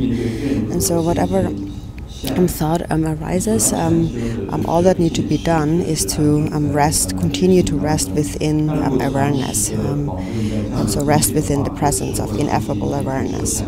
And so when you habituate to this, it is that experiences arise. And there is an experience of bliss and clarity and non-conceptuality and so on. So sometimes, for example, you meditate and a blissful experience arises. Or you become attached to it, or you feel a negative experience arises, and so on. Whatever arises, it says it must be disrupted, shattered. So whenever this attachment to the experience or a fixation to an experience arises, the experience must be disrupted. That is without actually rejecting or accepting the experience at all. You just shatter the state of this state of meditation. For example, sometimes you feel very blissful. You feel meditation is going so well. That actually is a subtle fixation, a thought in your mind. And sometimes when the mind is very clear and all kinds of experiences of clarity, clairvoyance and so on arise, and that is actually where we might go astray. That is what we call the dangerous path of meditation. Because we have all kinds of experiences, maybe of clairvoyance or even negative experiences of illness and suffering and all kinds of discomfort. All kinds of conditions might come up, and we cling to them. We become attached. So then our meditation actually is destroyed. So therefore, when the experience of bliss and clarity and so on arise, we need to shatter them.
So then with regard to these experiences, it says as another instruction by Khenpo Munso Rinpoche, and it says that sometimes when awareness becomes very free of, you meditate and there is, awareness becomes, mind becomes free of all thinking, there's an experience of non-conceptuality. And so when the mind becomes spacious, like the sky, then you should apply like a kind of a vigor, a clarity. So it is empty, but not just blank, but also extremely bright and very sharp, very clear. So you must apply some sharpness.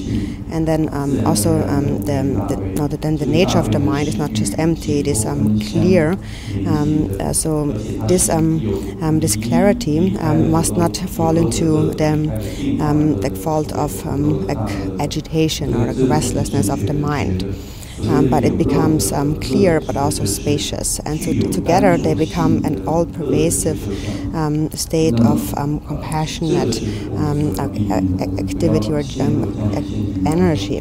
And that is, it is a natural, unobjectified state of compassion that naturally remains, even when there is no object of compassion. There is no attachment to contaminated bliss, to conceptual bliss, like we have during shamatha practice and so on.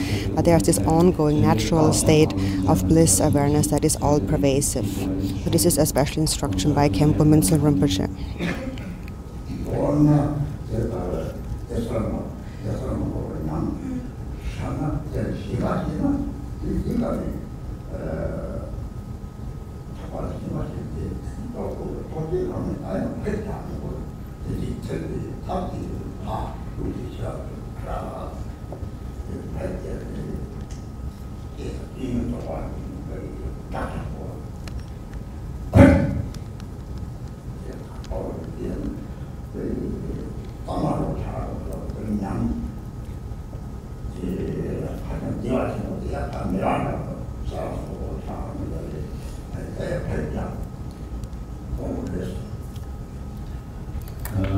So in brief, whatever the experience, bliss, clarity and non-conceptuality, when attachment arises, a fixation to them arises, it must be disrupted, shattered, liberated. And so here again it says we suddenly strike them with the syllable of skillful means and wisdom. That is a fierce and sudden, abrupt shouting of pet, which is the sound pa, which is the sound of wisdom. Of primordial wisdom. So the way to do it is to draw your tongue up to your palate and produce a very fierce, a forceful sound of pet that is very sharp and clear. So even when there is an experience of great bliss and joy, it must be shattered in this way. And once it is shattered, what then remains is a sharp and clear awareness.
So it says, suddenly striking with the syllable of skillful means and wisdom, without difference between meditation and post-meditation.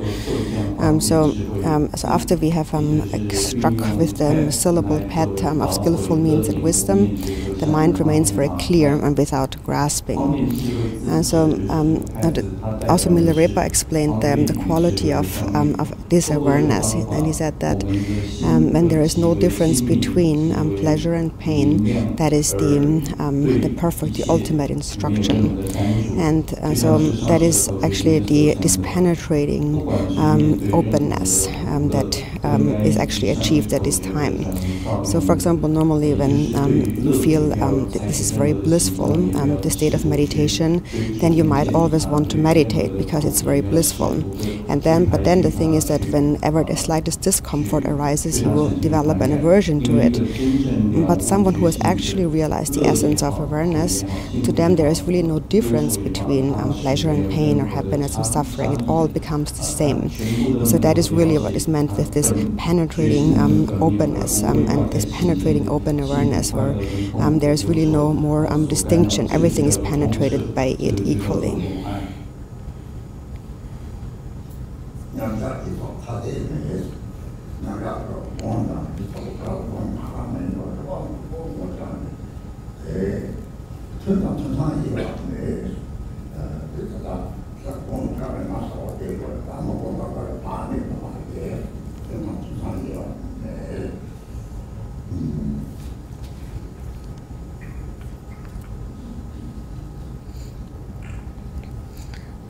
So then it says, without difference between meditation and post-meditation. So there is no difference between like now is the time to meditate and now I'm not meditating. You're always meditating.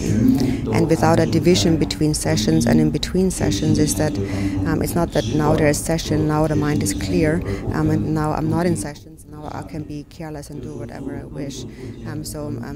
Here there is no more distinction, there's always a state of awareness.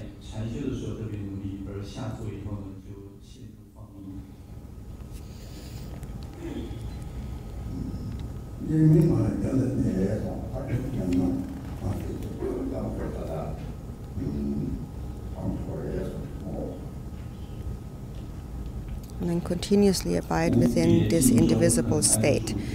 So it is saying that it is sufficient to only sustain an ongoing state of awareness.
There is another instruction here by Khenpo Munso Rinpoche, and that is this offers abiding within the self, naturally existing self-abiding mind itself, which is primordial awareness, from which everything arises, which is the basis of all arising, always abiding within this basis.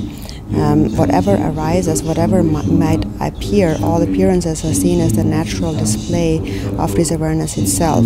And seeing it in this way is the natural merging of the mother and the child, luminosity or of emptiness and appearances, the empty nature of all appearances. Then to such a person who has realized that, seeing that all appearances are actually mind, whatever they do, wherever they go, they always experience happiness. And so we can say that this is the state where we have transformed all thoughts, conceptuality into the Dharmakaya, and thoughts are rendered powerless, or do not affect you in any negative way.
And these are really words that you should keep in mind, that whatever you do, wherever you go, nothing is a problem, and you will experience it as happiness.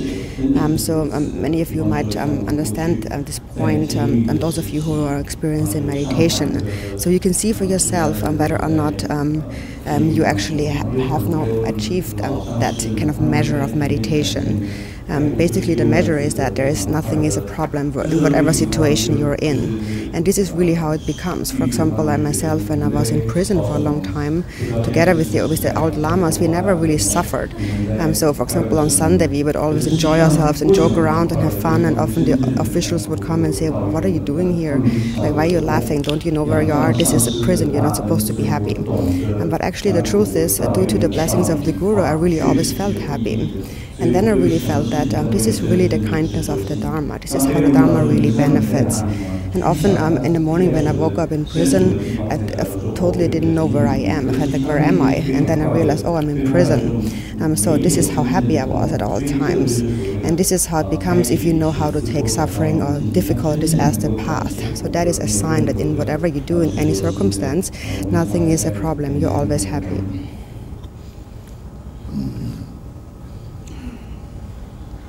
Ojativa Matopa, the Topone Bobachi, so that is the Republican or the Pocket or Hakona, that Rikibataki, Bongo, only day that something with the Totama song, something with the Totama, and the young.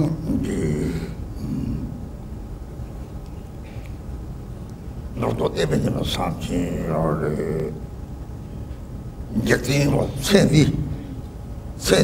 little one, said the tongues, said in our said it about tomorrow, not to us, not to machines, we bought in bars, to them so much, tell us about something over here, something.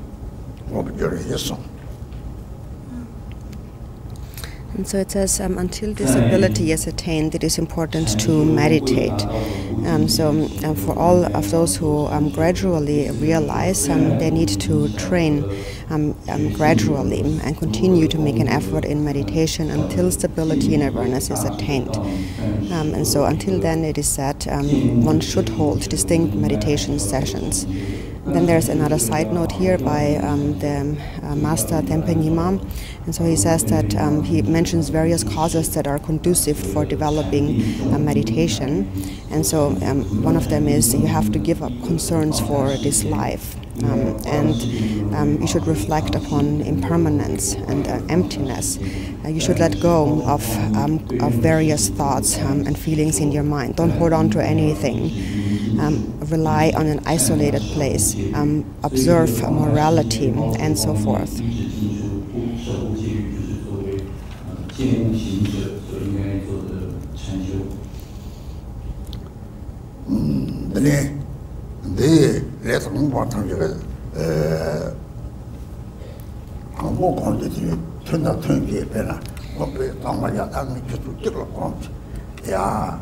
This is a young Yato to so on the doctor, only simply we don't watch it, Tong,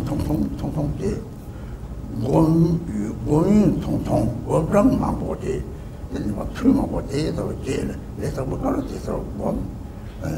They go down to the young, not 2 money, look to money, you run in the one see, cut up glory, it now just turn the jail so.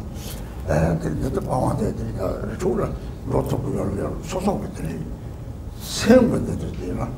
Oh, said the Ramadi Wakarichania, living in the doctor of money, living around the Swakari, looked up to it, Sesama all age, Sesama, the Rabu, you know to praise. Gina Pringles and Lord around people, they lost what in the Rangu, Kawan. They do same with the little without said it or dinner. They such a way they take it that 같이 뭐래 줄도 그냥 갖고 요래 이렇게까지 레다스는 내마들이 아파서 그냥 그래서로 두고 각 통나 되려면 어떻게하는데 당보래 당보고 당하는 쪽으로 이제로 그 말이 등산직이 이제라 이라게 노람당서 레가다 쓰는 레가다 있는 야도 제일 공부를 했지. So for a beginning practitioner, it is necessary to actually have individual, distinct meditation sessions. That is, you take a commitment to yourself, now I'm going to meditate for 1 hour. And during the time, you will remain very clear and let go of all thoughts. So first you start with the motivation, bodhicitta, and in the end you dedicate. It is said in the beginning it is best to hold shorter but more frequent meditation sessions. However, when you're done with meditation, you should not just throw it away, but you should actually take that experience as well as you can into your day-to-day activities. It is said that it is good to isolate yourself to like a solitary place, but nowadays it is not so easy to go to these places, and what's more important in any case is the mind.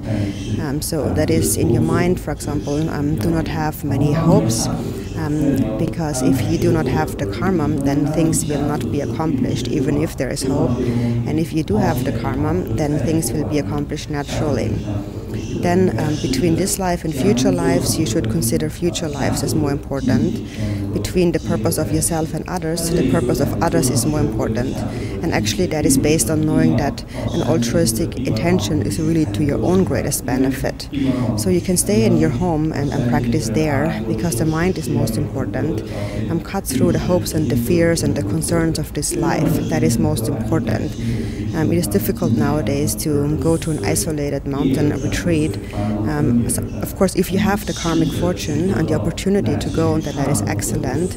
But often in the beginning, we must not force ourselves and think that if I don't go there, then I can't really practice. So this is not how to think. We actually, nowadays especially, have to practice in our day-to-day life in the world. Actually, your day-to-day activity, your job, all of that actually must become practice. So therefore it says at all times and in all circumstances.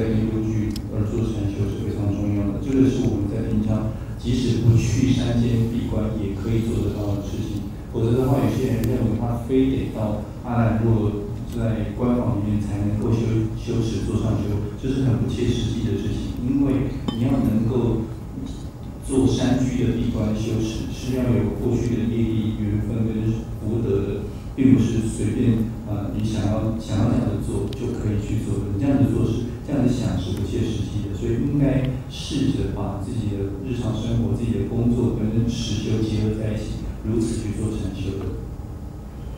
다다가를 양에 이제 르마가 사와 다다가리 지면 돼야지.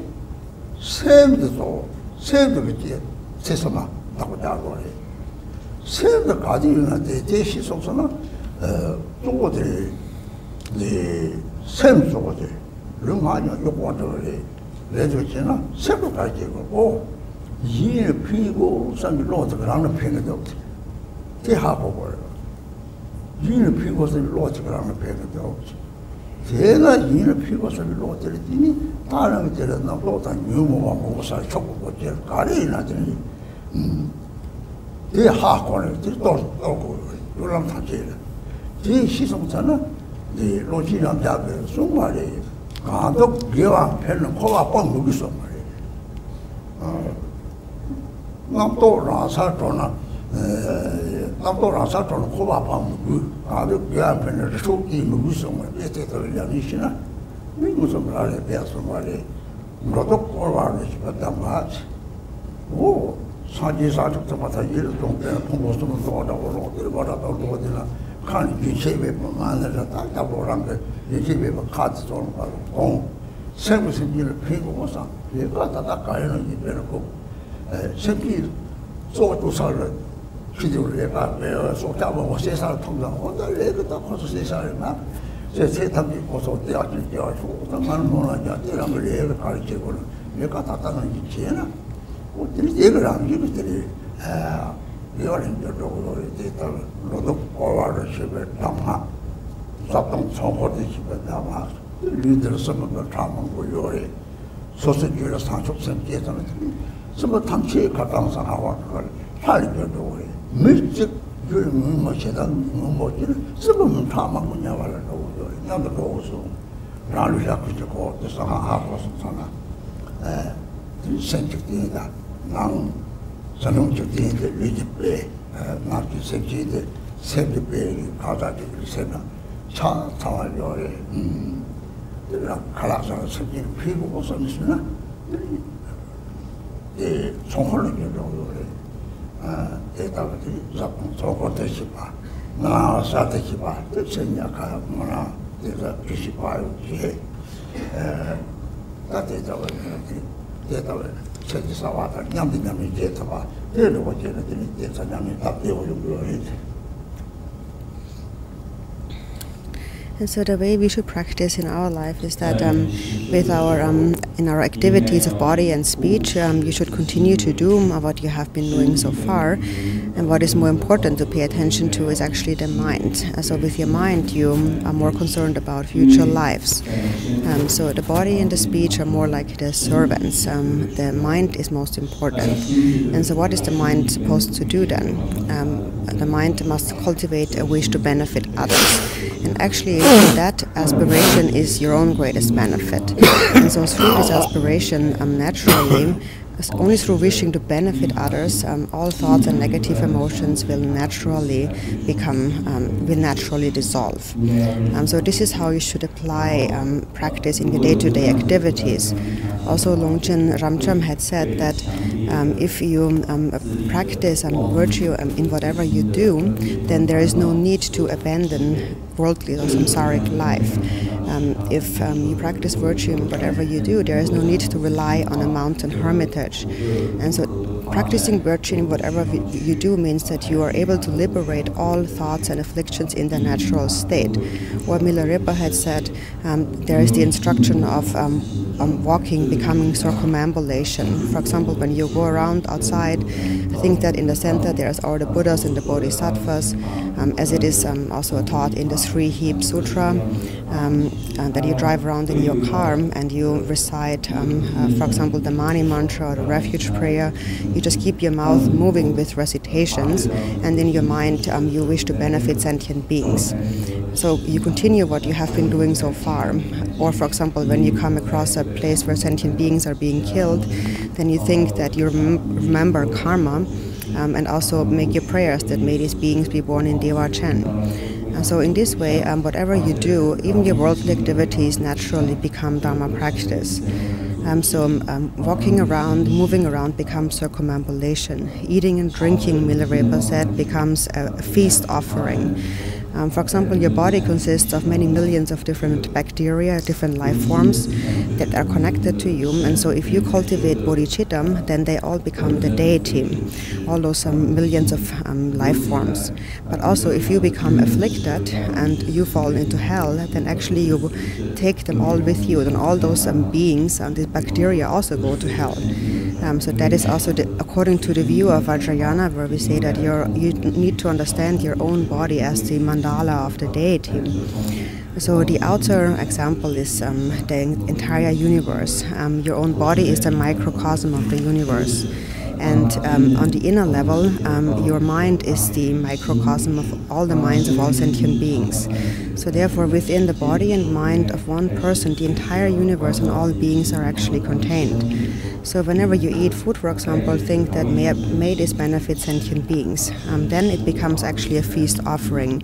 Before you go to sleep, when you sleep, Milarepa said, you sleep within the dream of luminosity, sustaining a state of luminosity.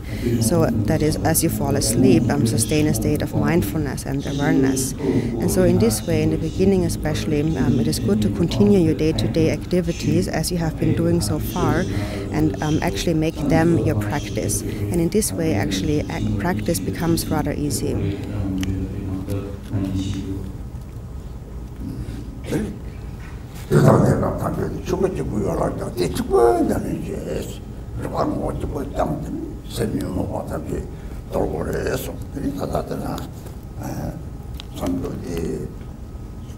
얘네들이 양이 삼식이 일본들에서 사진 좀 이제 공부해. 이제 강동타만 걸어 출만 고송을 요새. 이 일본 강을 너무 즉 겁는 잡나? 이 동담을 해봐도 겁나? 이 공송 tanke되는 게 있어 말이야. So it says sustain at all times and in all circumstances, sustain the shifting flow of what is only Dharmakaya. So what this means is that all that needs to be done is to only sustain this, only practice sustaining awareness. And in that way, all the thoughts and emotions, negative emotions will dissolve.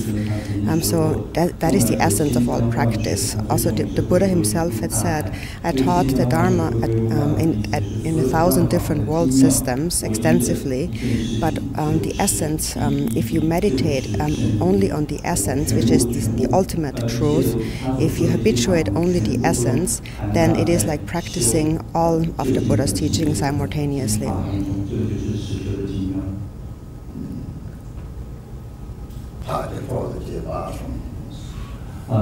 And so that is the second point of definitely deciding upon this nature.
Thank you to all the Sangha.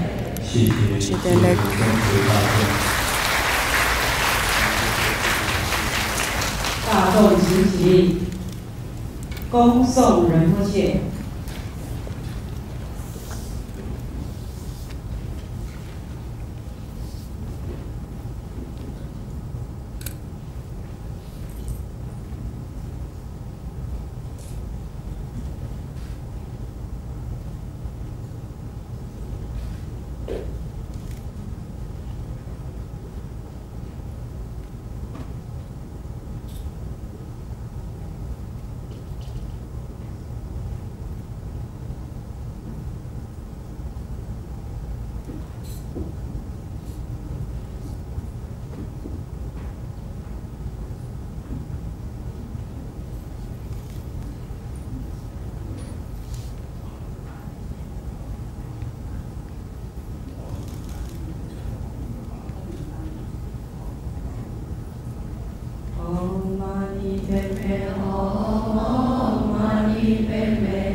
虽然不是热腾腾，但至少是香喷喷哈。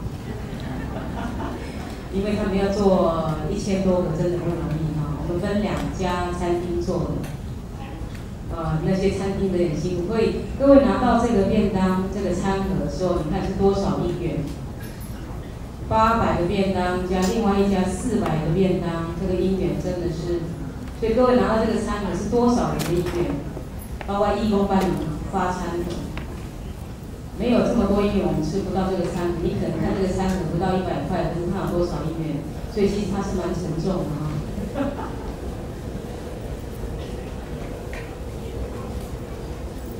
那等一下你们吃完餐盒，我们在洗手间的2边有厨余回收、餐盒回收、橡皮筋回收跟垃圾回收。那也请各位同学遵照这个方式来做回收。你们每一个小动作对我们这个法会、对我们这个课程非常重要。只要一个人不遵守，可能就乱掉。那每个人遵守，就每个人都很好哈。餐券请传到最旁边，你们的餐券请传到最旁边来。